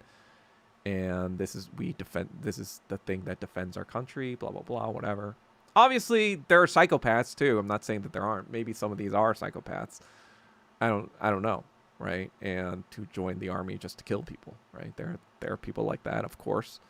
And then there are people who understand that it's a career, like CIA agents or whatever, and they understand what they're doing, which is also bad. Not that they get off on it like psychopaths do, but they still, like, understand what they're doing, and understand the material benefits they're getting from it. So that's also bad. But I guess, like, my thing is just kind of like, well, I don't know that about them. I like to give people, at least random people, the benefit of the doubt. Obviously, like, if it's Netanyahu and people screaming, like, all this fucking fascist shit for ages, then, again, I'm not going to, spend a day celebrating or whatever. I'm not going to pop any champagne, but I'll be like, okay, whatever. I get it. I understand. But I feel like with randoms, I mean, I don't know. Maybe I'm soft. Maybe I'm a softie. But I could still understand it, though. Because, like, yeah, the other side is that, yeah, the media or propaganda is trying to make us, like, feel bad for these patriots, right? Or put them into the kind of, like, and one could make the argument that maybe 5 years ago that could have been the case, or like 3 years ago, but, like, it's been a while since Israel's been doing its thing, and if you haven't gotten the fucking message by now, you kind of deserve what you got. And I don't know. I guess for me, something like that doesn't serve any practical purpose that advances socialism for me. And so it's another type of moral fagging where it's kind of like you're just kind of like doing this to feel superior, morally superior. And, that's fine, I guess. Like, but I guess it's just not something I kind of like subscribe to personally. But I understand, I understand. People are tired. People are tired of seeing children getting blown up, right? People are tired of all this shit. So, again, I'm not going to moral fag myself and be like, well, I wouldn't do that. I'm not going to moral fagging, but whatever. I don't even know what I'm saying. Mid is being generous. WMA Fina. What can I say? It's funny because, like, my critics all think I'm this hateful incel, all whatever, rice cell, I can't get my dick wet. I'm like, blah, blah, blah. But if you really see what I say, I'm very generous. I'm actually very magnanimous when it comes to, like, actually critiquing things. I feel like I'm pretty fair, maybe even more fair than I should be. Because, yeah, I mean, mid might be a little bit generous. Let's just say, well, I mean, on the flip side, it's not like Simu's a looker himself either, so.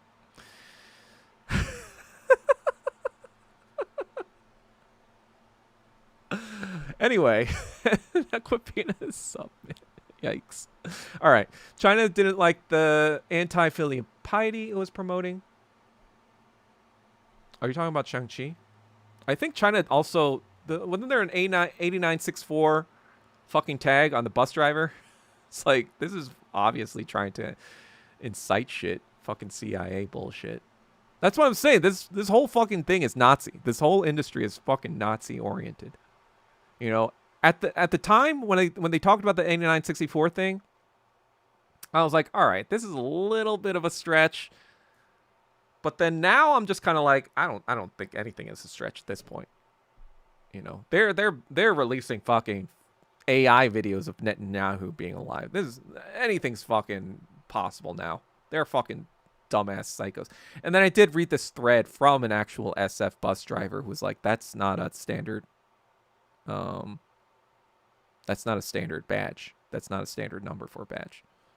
So it was a specific choice that they did. So yeah, the 8964, the Tiananmen Square reference in Shang-Chi, in my opinion now, is like 100% intentional.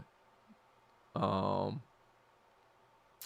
if you see an Asian guy get the girl in a movie, check out some Japanese films. Am I right?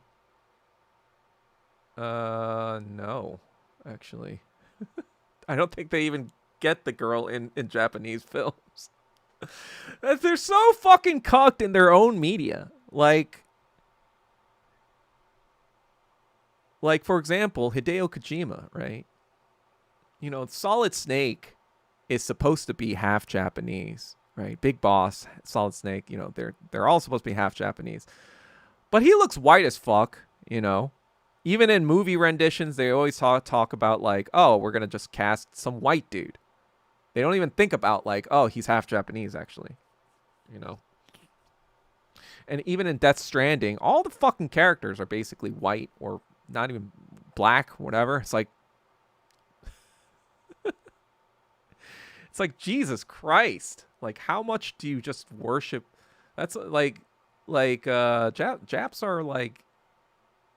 Japs are the reason, or one of the biggest reasons WMF Mind Virus even exists. Power is subject. Will never sacrifice itself for the sake of the object like money. It will happily sacrifice money to gain or maintain power. Asian Americans still understand this difference. Yeah. That's why, like, when people are like, oh yeah, soft power, hard power, like, that, all that fucking is stupid nonsense. Like, China, for the past 80 years, China has proved that soft power and hard power is retarded nonsense. Because China has shown that it didn't do anything about soft power at all. You know, the USSR was a lot more skilled at propaganda than China was. But what the China did was build up their hard power, right? It's like, what do we need? We need money. We need guns. We need fucking economy to defend ourselves. And proof is in the pudding 80 years later, right? Or 70 years later. Who's on top? It ain't the USSR. That's for fucking sure. And it ain't America, right? You know, we're the masters of soft power, right? We've been doing that shit for, you know, Hollywood, right? And now China's kind of proved that. Not to say that it's like nothing, but propaganda can only go so far, right? And that's kind of like what I learned too when I read about Nazi propaganda, you know. Obviously, it was very effective when the Nazis were, you know, doing what they promised, right? They canceled Versailles. They annexed the Sudetenland. They annexed Austria. That they annexed Czechoslovakia out, right? All of that without firing a single bullet. So during that time, the propaganda would be very effective because on the ground, things were being very effective. It's just like, yeah, we're winning. Are you tired of winning? You know, from 1933 to 1938, that's like, you know, the Nazis were seeming like, yeah, we're doing this shit, right? Just kind of ignore the anti-Jewish stuff here and there, you know, whatever. But we doing this shit. And then even until 1940, you know, when they invaded Poland, it got a little like, oh no, did we? I thought we were just posturing. We're actually going to war. And then it was over soon. It's like, oh, okay, there wasn't that much bloodshed. We got the job done. Now Hitler's gonna calm down, right? But we still got, you know, this war with England and France going on. I don't know what's gonna happen. And then they smash France in 6 weeks, and they're in 1940. Once they defeat France in 6 weeks, that's when Hitler is the most popular, because they're like, this guy just fucking, you know, wins, and there's not even that much bloodshed. We're just kind of like taking back what's ours, right? But once they invade the Soviet Union, even right when it happened, everyone was like, oh, we're doing that. You know, they propaganda had to like really fucking, you know, grease the wheels. But like, even when it first started, they were like, a lot of people were like, oh no, what? Okay, well, I hope it goes well. And then, you know, weeks pass, and then months pass, and then years pass. So like, you know, obviously by 1943, after Stalingrad, most Germans are like, fuck our lives, right?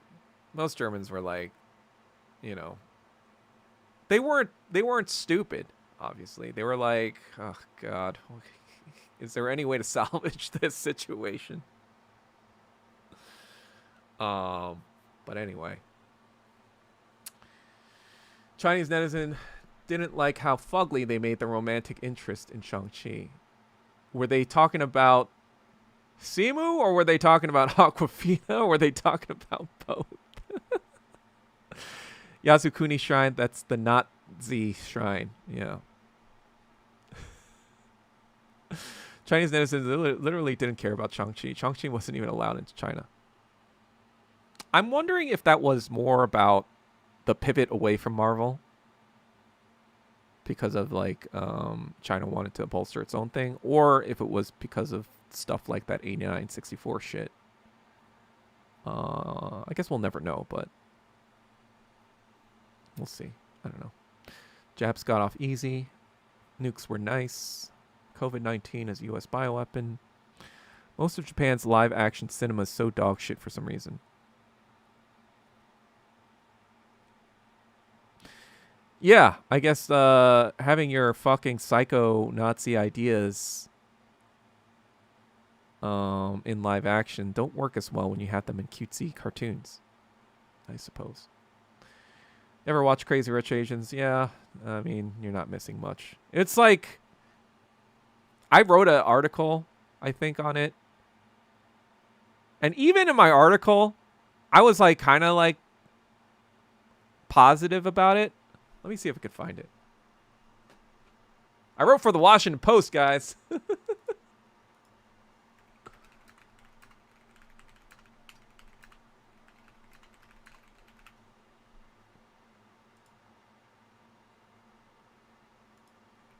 Oh wow. Damn it. I can't access my fucking own. How do I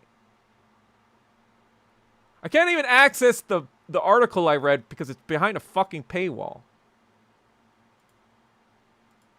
Oh wait, I can, let's see. doobie@gmail.com. Whatever. Let me in. All right. Let me see if I could get this on the thing. Let's read this. I don't know. Maybe I'll surprise myself. Maybe I was overly fucking. Keep in mind, though, I still, you know, wanted to be in this industry back then. So, you know, if it seems libtarded, I apologize. But I'm curious to see this article. All right. So Crazy Rich Asians is more than Asian enough. Oh god, that sounds cringe. Look at this. August 15th, 2018. Jesus. 7.5 years ago. Okay, so in my defense, this is 7.5 years ago, okay? 2018. This might be Libtard Doug. Or a little bit Libtard Doug. Sorry for the Libtardation. But, you know, I was trying to, like, make a name for myself a little bit, too. So, you know, I was promoting Just Doug back then still. And, you know, I wanted to kind of, I guess, rally the Asian American community behind it. Anyway, enough explaining. Let's see how cringe I was. Walking into an advanced screening of Crazy Rich Asians last week, I felt like the evil food critic of Ratatouille, Anton Ego. I fully expected the movie to be one of overblown expectations to misguided support. Okay, I kind of like how I'm opening here. Ever since I got into entertainment as an actor 10 years ago, I've had trepidation watching Asian American produced content. I had the stigma equivalent to a random Silver Lake hipster friend telling you to check out their one-man show. Yeah, don't ever do that, by the way, if a Silver Lake hipster friend tells you to do that. Chances are it's not going to be really that good, but you have to watch it anyway to support them, because who will? White people? The answer was yes, actually, because white women saw that. Anyway, I am very aware of this bias because I experienced it firsthand with an ambitious project. I self-finance, blah, blah, blah. This is me promoting my shit. While navigating my project through the Hollywood machine, I, in a way, was Rachel Chu, the main character in the movie. See, this is me promoting. This is me using this moment to promote my own shit. So you can forgive me because I'm, you know, trying to shill my shit here. While trying to get the support is difficult enough, I didn't realize that the Asian American community was even harder to crack. My project faced intense scrutinies from producers, actors, and critics, ranging from Asians who totally embraced it to the point of tears, to others who withheld support because it didn't fit their particular agenda, and still others who thought it was unfair that I had resources to self-finance, as if I had skipped the lines of paying my dues. Oh wow, I went into this. But despite the blah blah blah blah blah blah, this is me shilling my shit still. I'm gonna tell you a little secret about Crazy Rich Asians. The film adaptation for the movie was not originally intended for Asian audiences.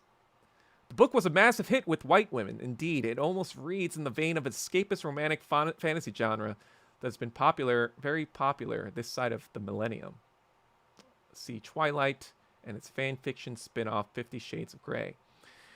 The original adaptation of the screenplay was written by a white man, Peter Chiarelli, who had his own questionable past of ghostwriting the proposal under a female name. That was Crazy Rich Asians. It was written by a white dude. When discussing the movie adaptation, author Kevin Kwan was even approached by a producer who suggested the Rachel character be white. Blah, blah, blah, blah, blah. So it's with these thoughts that I went into the theater. I was instantly taken back to my own childhood experiences when I was first introduced to the escapist fantasy of film itself. There's a special extra oomph when one sees oneself truly represented on screen.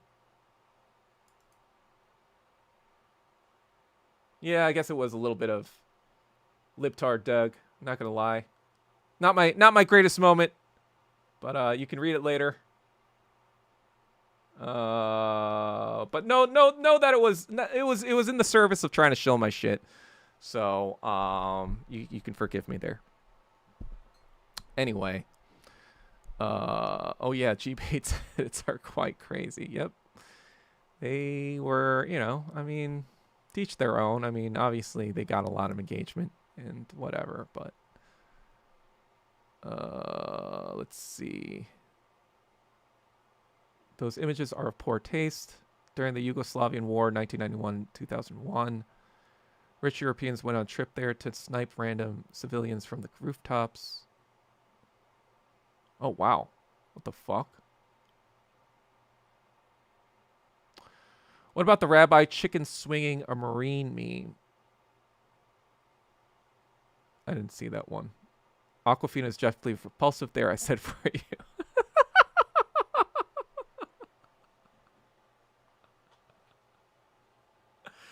You guys know how Aquafina even got fucking famous? She covered a song, a white dude song called My Dick, and just called it My Vag. And, you know, obviously, as someone who did the same kind of thing, you know, I'm not knocking her for it. And all kudos to her for, I guess, succeeding with that, all that shit. But, like, it's not that fucking special. And she never really rapped after that either, proving that rapping was just like a vehicle to get seen, and then once you get seen, now you have a job as a fucking actress or whatever. But, like, I never understood the Aquafina hype.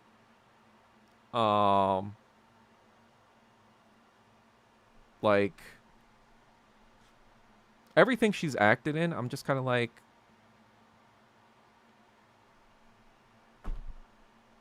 you know, I think it just became like she was the Asian actress, I guess, with cachet.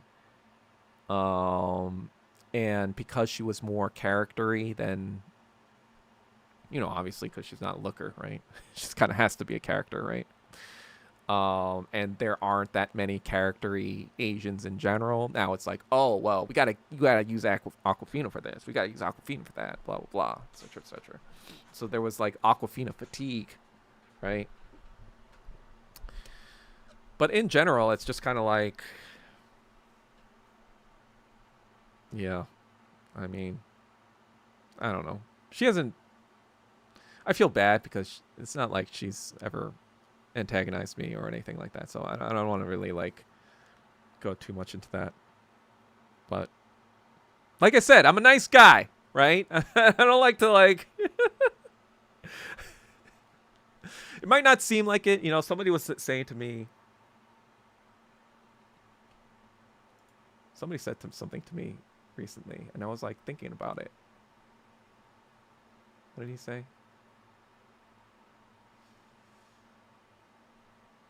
I said something about I was shit talking someone who I think deserves shit talking to someone else. And my friend was like, "Wow.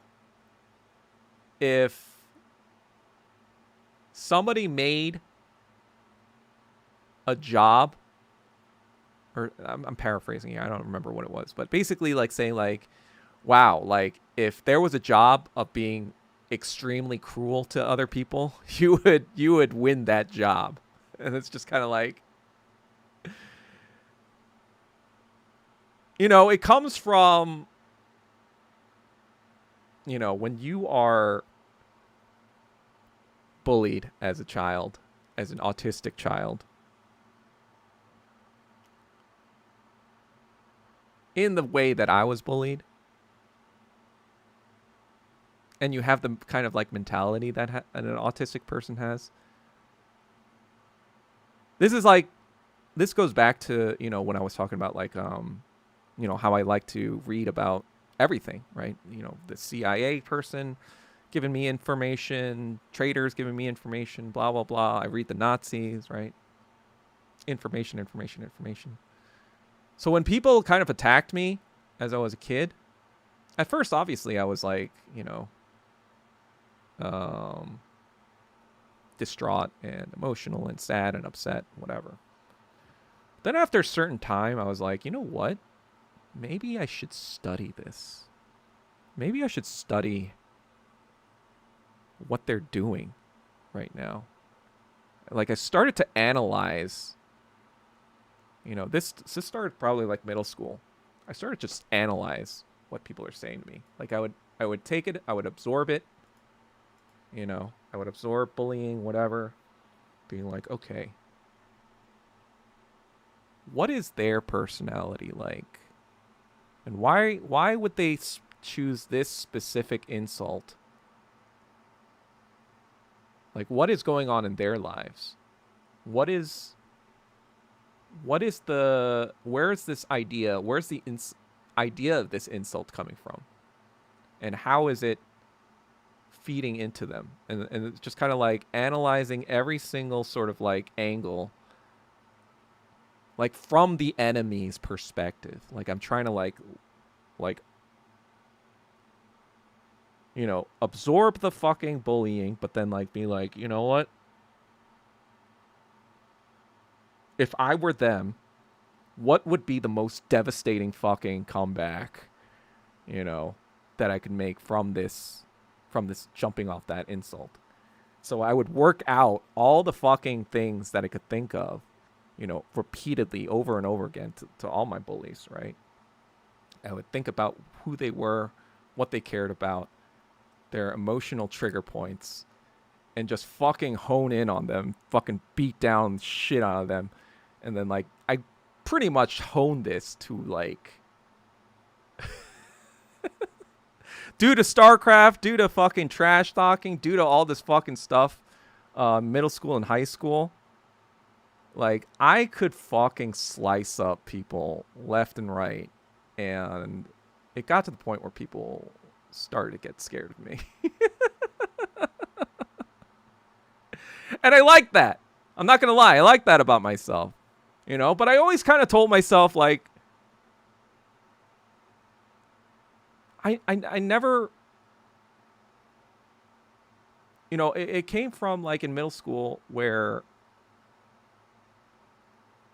like, the reason I started even doing this, I made the conscious decision of, like, you know, like, I want to destroy every single bully that I come across. Even if they're not bullying me, I'm going to just fucking destroy them, you know? And I feel like I'm only cruel to the people that deserve it, you know? And I know that's a very subjective thing to say, and like, oh yeah, well, what if that's just what you think, and that's how, you know, evil happens, and blah blah. And I understand that, but like, I don't go after people that didn't really like do me dirty, I feel like, or haven't done anything like politically evil or whatever. I just don't like to do that in generally. I know it might seem that I'm wanton and I just fucking fire off shit or whatever, but everyone I go after, I feel like probably deserved it in some sort of way. Either because of what they said politically, or because of what they are trying to attack me with fucking lies and bullshit. So if I'm going after someone, especially publicly, especially on Twitter, I've already made the determination that they deserve it. Whether you agree with that subjective determination or not, that's your prerogative. But for me, that's my standard of fucking, like, if I'm going after someone, I've already thought about it. I don't go after people like willy-nilly, if that makes sense. Like, I won't go after someone I've never even met before. Or if I see like one objectionable thing that they say, that could be on the fence. If I see a Zionist say some stupid fucking Zionist shit, I'm gonna call them retarded and whatever. But even then, I'm not like going into them, right? I'm not doing the research. I'm not doing the fucking, you know, surgical strike, right? If I'm doing a surgical strike on someone, that means I've made the determination that this motherfucker has got to go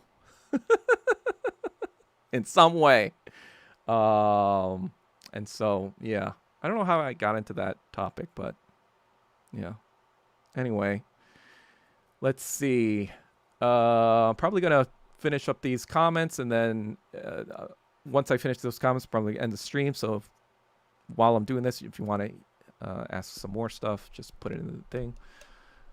All right. So, yeah, I repeat a lot of my stuff, new page. I don't, because, like, you know, some people don't watch all the streams, so and I think like some stuff is relevant still. But yes, inevitably I'm gonna be repeating some of the stuff that I say. I think, you know, since I'm streaming twice a week, there are gonna be points that I probably do repeat. Unfortunately, it's hard to remember what I did say or didn't say. Marvel is literally funded by the military-industrial complex. Yep. Remember when people were calling Aquafina racist because she sounded black? Oh God, that was stupid. That was just so fucking stupid. Like, you know, I'm not a fan of Aquafina, but I wasn't a fan of that either.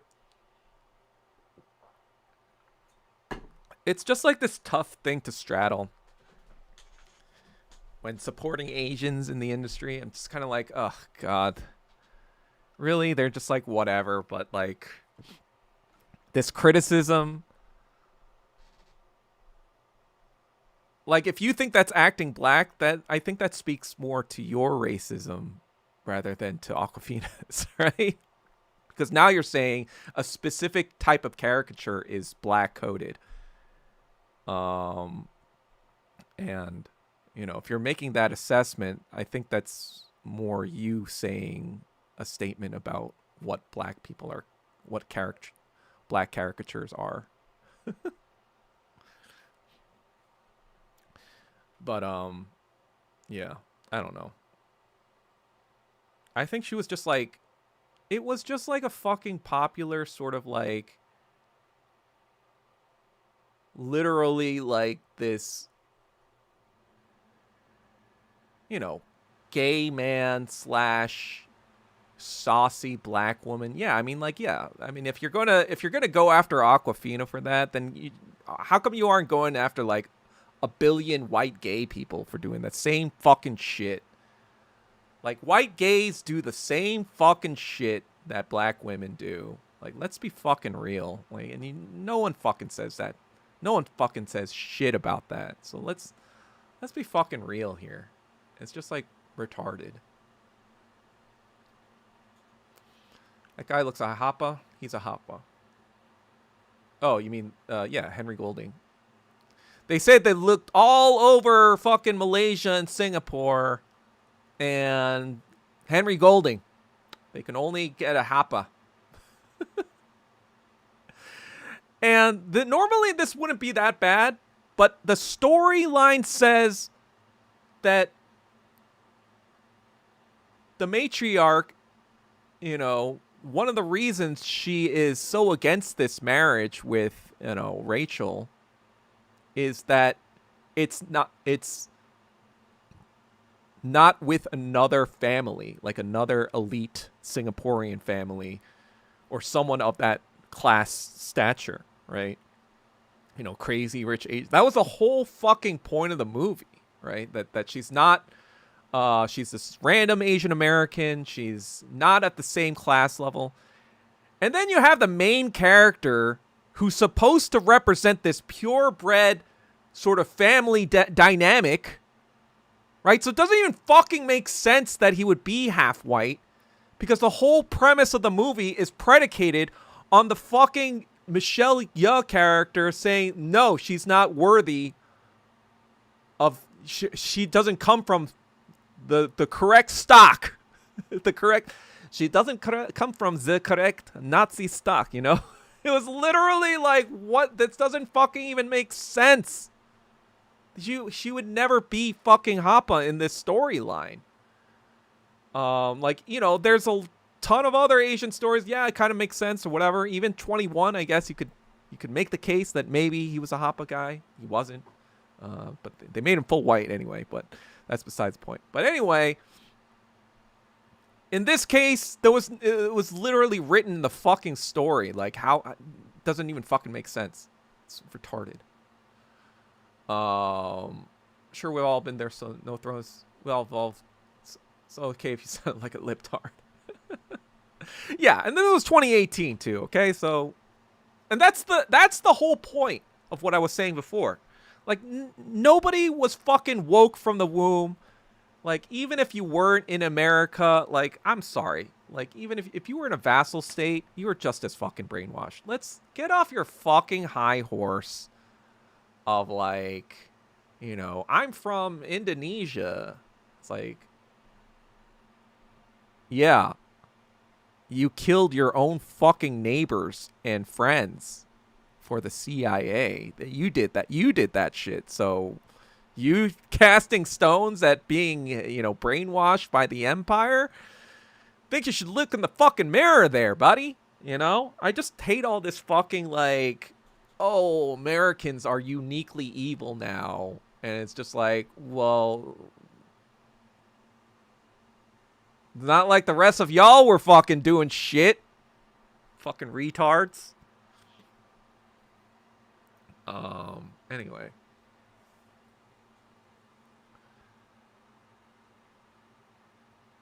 Modern Day Joy Luck Club. I have to actually watch that. I've never watched Joy Luck Club, but I have to watch it now because I feel like I need to watch it to be complete in my analyses.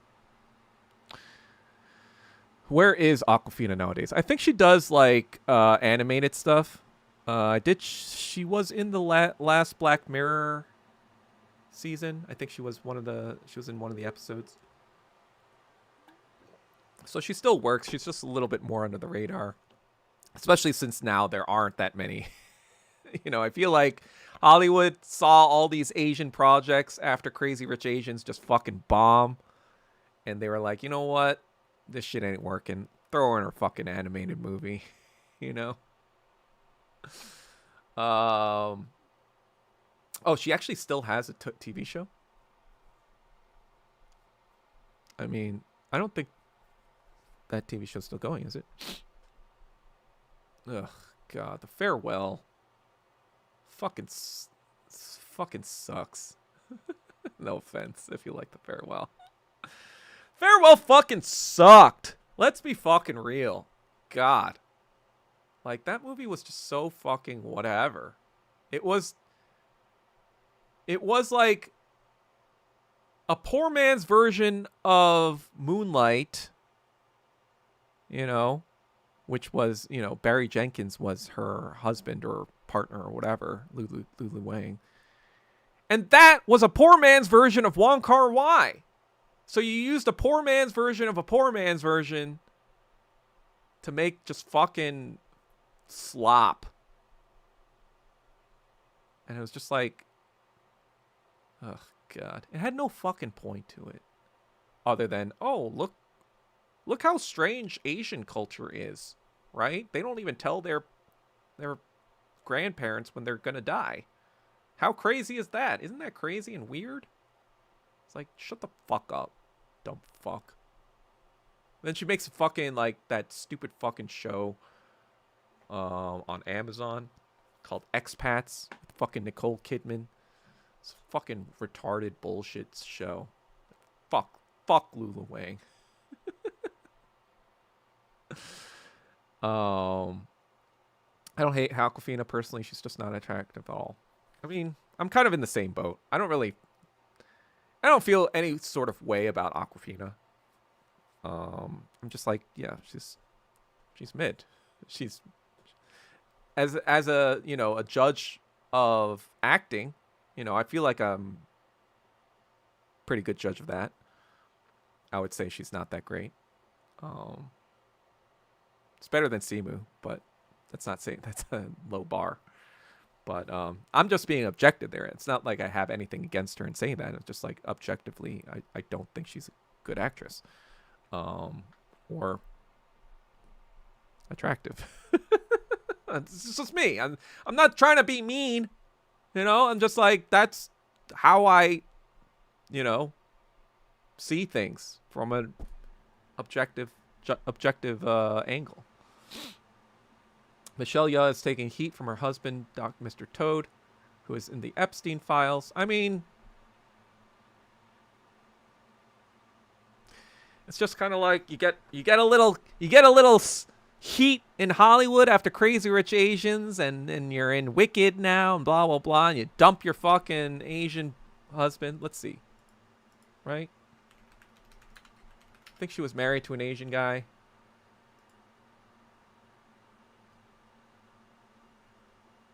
Oh, never mind. They divorced a long time ago.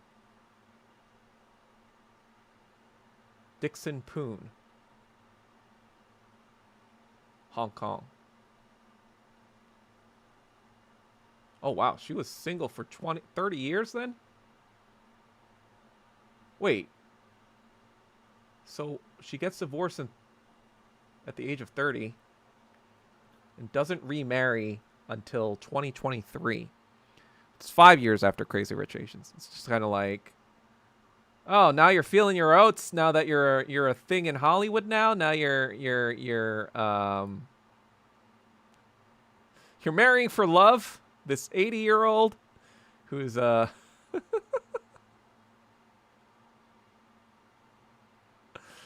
who's a motor racing executive. Yeah, there's real love in that relationship, I guess. But whatever. I'm just like so over Asian Americans or even Michelle Yeoh. I'm just like, who the fuck cares? These are all fucking, like I said, the whole fucking industry is Nazi. So if you're like so desperately wanting to be like, I saw all these fucking things about, you know, K-pop demon hunters and the Oscars and all this other stuff, and like, you know, fucking them saying those directors and creators being like, this, you know, Koreans, we did this for you. It's like, shut the fuck up. You did this for yourselves. You know, the slanted person, you did this for yourself. You didn't fucking do this for Asian people. You did this for your own, you know, you did this so that white people would give you a fucking job so you could say whatever fuck retarded bullshit you wanted so that they could slop it all up like the white pieces of shit that they are. You know? You just fucking gave a caricature that white people already think and just packaged to them so it's in this palatable form that you could be like, oh yeah, look at us. We're making it. Shut the fuck up. Dumbass bitch. Aquafina is half Chinese and half Korean? Yeah, she is. I think she was brought up by her Chinese grandmother, though. I think she grew up there. You channeled your inner Sun Tzu. Good old StarCraft. StarCraft need to play with that RTS game sometimes. So you're probably with you repeating them because I think they're important. I agree, that was idiotic. Exactly. What was idiotic? What's your take on Asian men in the West generally keep their head down more versus others? Like, what's the reason? I think you mentioned before it was a lot of parents. Curious your take. I would say, you know, personally, from personal angle, I remember when I was in New York, right? And I'm in middle school, right? You're in 7th grade. You're learning about the U.S. history in 7th grade. They teach you about the Electoral College. And I'm just kind of like, wait a second. So you're telling me that no matter how I vote in liberal New York, it'll always be Democrat? So what's the point in even fucking voting? From then point on, I just kind of like, you know, as an Asian person, I was doing the math in my head. I was like, in a game theory perspective, there is absolutely no reason to vote as an Asian person. Because A, American politics doesn't care about you either way. Neither party fucking cares about you. And B, your vote doesn't even fucking matter in New York. So why would I even waste my time in fucking getting involved? The reason why Asian women are more involved is because they're fucking white men. So they're just by dint, close by proximity to white men, they are more involved, right? You got your fucking Elaine Chow's, you got your Amy Chua's, you got your fucking obviously Michelle Yu. I forgot what her name is. The Boston mayor. You know, once they're fucking the white men's, you know, in Harvard, Yale, Princeton, whatever, and following them to Georgetown, or following them to Silicon Valley, or following them to Wall Street, yeah, they're going to be much more involved because they're just there with those white men who are more involved, right? And they're going to be chosen for, hey, we need an Asian face to talk shit about China and Asian men and Asia. Oh, let's get this fucking Asian woman who's fucking white dudes. Or who's willing to get dicked down by white dudes for this job, right? So that happens too, you know? So there you go. That's my rationale. We just don't. We just see it. We're practical. We see that there's no way for us to have influence in this fucking thing. I mean, look at it, fucking Andrew Yang. You know, that was the most successful an Asian man has ever done, like, been in the fucking category of American politics. And he's a fucking joke now. Like, that's the fucking extent. So it's just kind of like seeing, like, okay, well, why would I want to fucking waste my time? It seems like the way for me to actually make something of myself is to stack some fucking cheddar, right? And that's what a lot of Asian guys end up doing. They're like, okay, well, I don't care about politics, so what I'm going to do is put my head down and make my money, right? It's a similar thing with Jews in pre-war Europe, right? The same similar circumstances where they weren't really like trusted to be part of, the government stuff, like having lots of power in the government.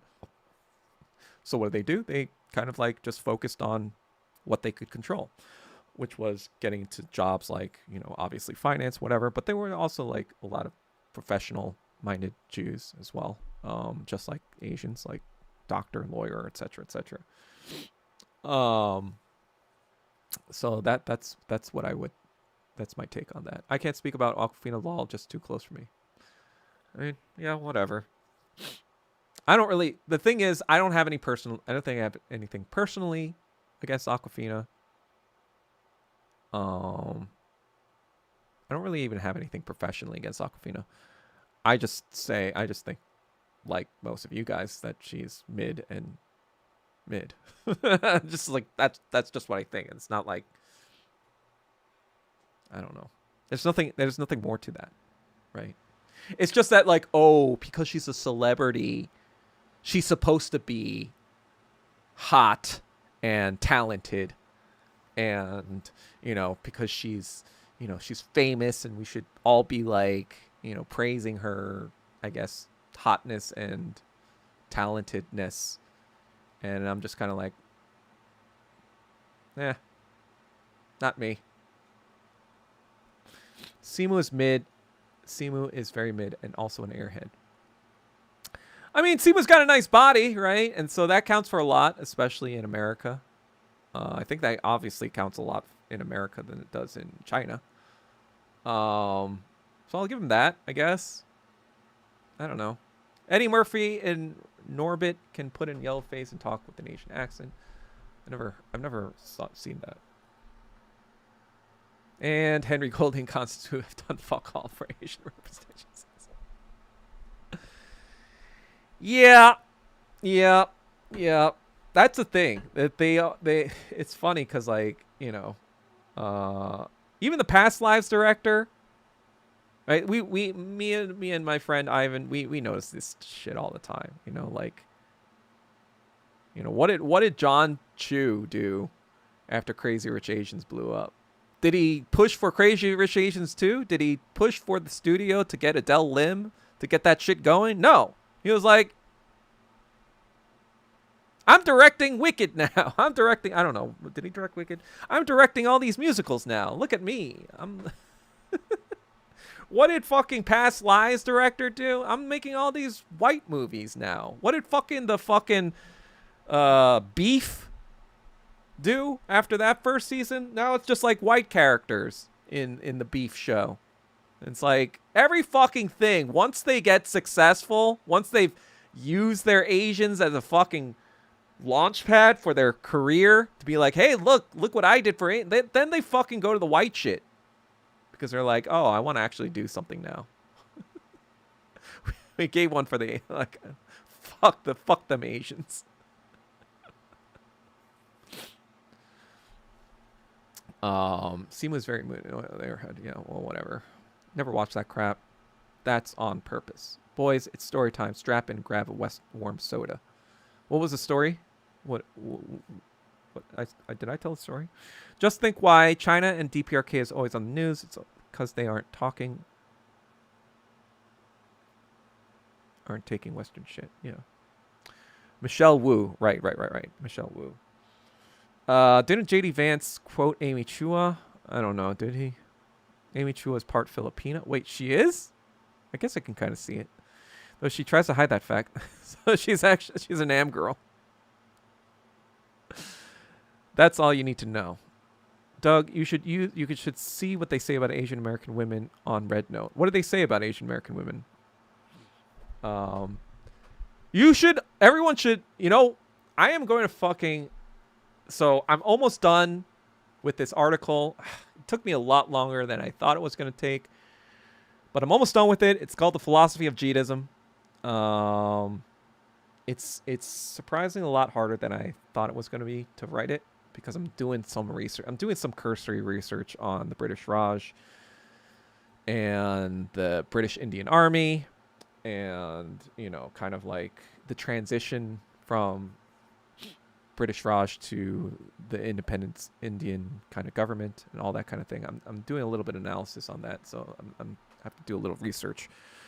But once I'm done with that, I'm gonna go full steam ahead on the fucking WMF mind virus video. Like I've been dilly-dallying around this thing for too long. It is going to fucking happen now.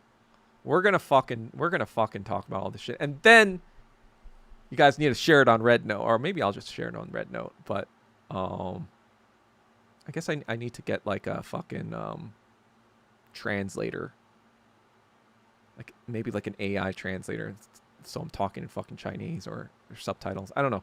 What do you think like Red Note people would like better, if I was talking in English and they were subtitles, or if I used AI to make myself fucking talk in Mandarin? I don't know what they would want, but we're talking about it. It's no more fucking bullshit. We're fucking talking about this shit because like the fucking retarded brutal truth bitch was all like saying that I'm like he's like fucking retarded, saying that I'm a raped bourgeois Asian. I don't even know what that fucking means. All because I called out his hypocrisy for like being like blah, blah, blah, blah, all these Iranian blah blah blah, and it's like, yeah, that's what I was talking about, the WMF mind virus that you fucking said that I was just an incel for. And like, of course he blocks me because he's a little bitch and he fucking can't take criticism. That's like every fucking, every one of that fucking like cabal, that Fortress Maxing and RTSG and all those fucking retards kind of like gathered together. They're all fucking lying scumbags. They don't actually pursue the truth. They only pursue what is favorable to them. And that's why I don't consider them. They're a bunch of fucking Trotskyites.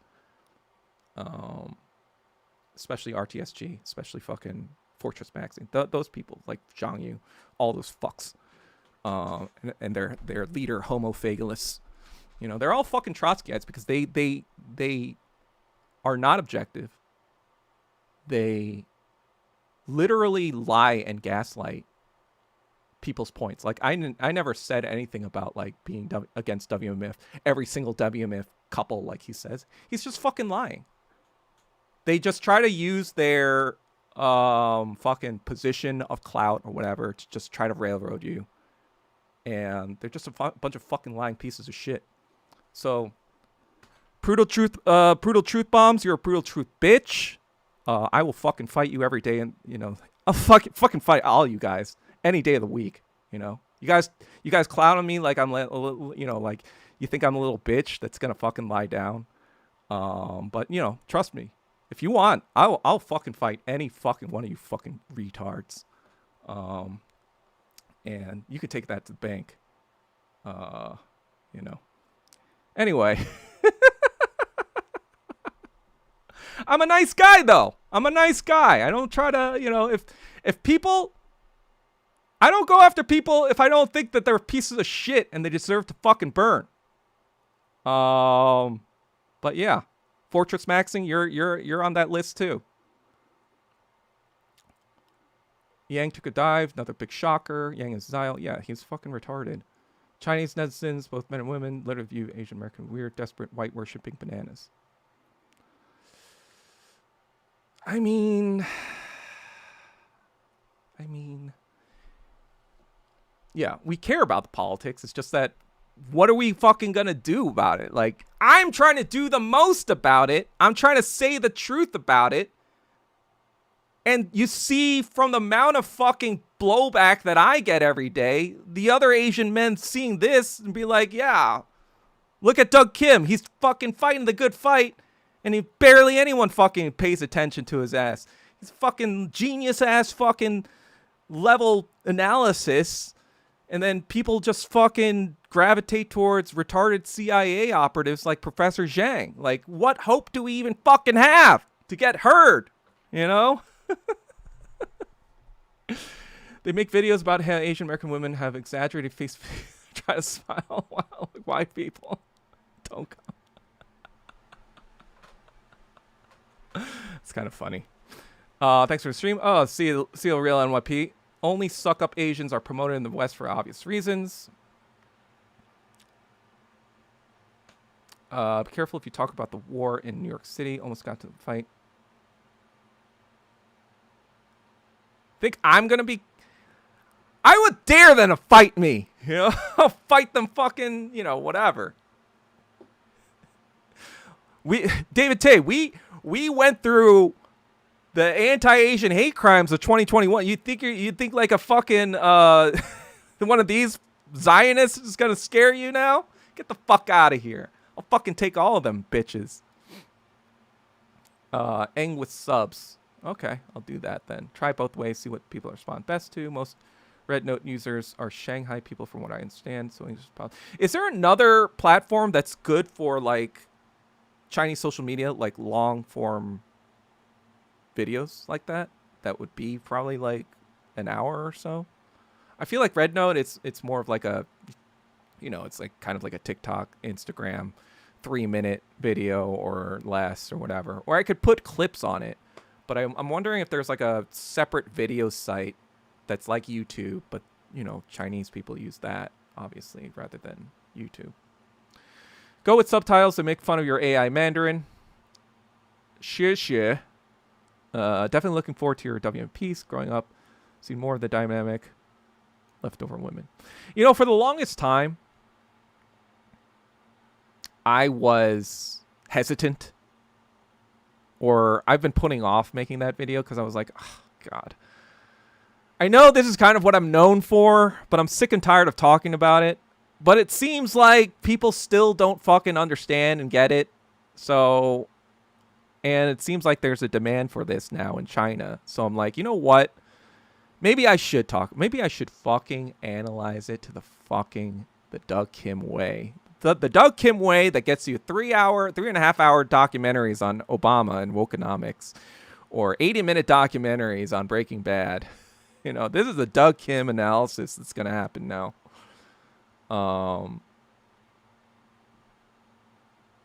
White people will not actually go after me when I post WM. They might have like 10 years ago, but I feel like now Gen Z is like, you know, because Gen Z is already saying like Oxford study, blah, blah, blah, whatever. Gen Z knows. Everyone fucking knows.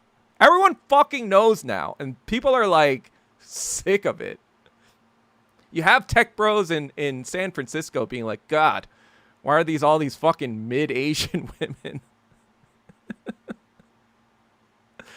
You have non-Asian people talking about this phenomenon all the fucking time. And now it's time for the fucking authoritative stance to be said. You know, all this fucking white people talking about us. Like, or these fucking fortress maxing retards who's essentially white. You know, he's a fucking white man. He's like spiritually white, even though he pretends not to like be like all like moral fagging about like anti-black stuff. He's just like, he's like sucks the dick of all these white people, white Marxists, right? So he's a fucking retard. Anyway. How you been, Doug? I've been okay, Pago. Thanks for asking. Red Note algorithm riddled with Russian and American chicks selling themselves to Chinese dude. That's what I'm saying. It's already reversing. It's already fucking like that's another reason I didn't want to really make it, because I was like, This is a problem that is now going to be in the dustbin of history. Like whether I talk about it or not, it's already self-correcting. You know, it's hypergamy. It's like basically it's hypergamy, right? So it's like, you know, as China and Asia and whatever gets more and more economic dominance, then yeah, it's gonna switch. Obviously, it's going to reverse. Not that not that the solution or whatever is AMWF, right? I'm not really like whatever. That's fine. It's not really like a solution to whatever. It's just kind of like that's just what the trend is gonna be, right? Billy long form YouTube. Okay, I'll try that. I have to look into that. Is it easy for like a American to get an account on those things? Maybe somebody can help me with that. Wing Chun that piece. Exactly. You may get notable bloggers quote you. Who knows? Oh, there are like notable bloggers in China you're talking about? People are just afraid of canceling and losing jobs. That's why they can't talk. Well, David Tay, that's why I don't have any job to get canceled from. That's why I can say what I say. Doyen for your clips to bring people to your Billy full video. Okay, I'll try that. Let me make the video first, and then consult with one of you guys in how to release it. Maybe you'll help me make a Yellow Knight podcast account on these sites. I have no idea how to fucking do that shit because I don't know Chinese. Gotta beware of the mind virus Happas now. Oh God, Wing Chun stop. Wing Chun stop. Anyway, all right. Wow, it is almost fucking 3 hours now. So that's it for me today. I'll see you guys on Sunday. Hopefully you guys enjoyed my ranting and raving. And Fortress Maxing, you are a moral fag. All right.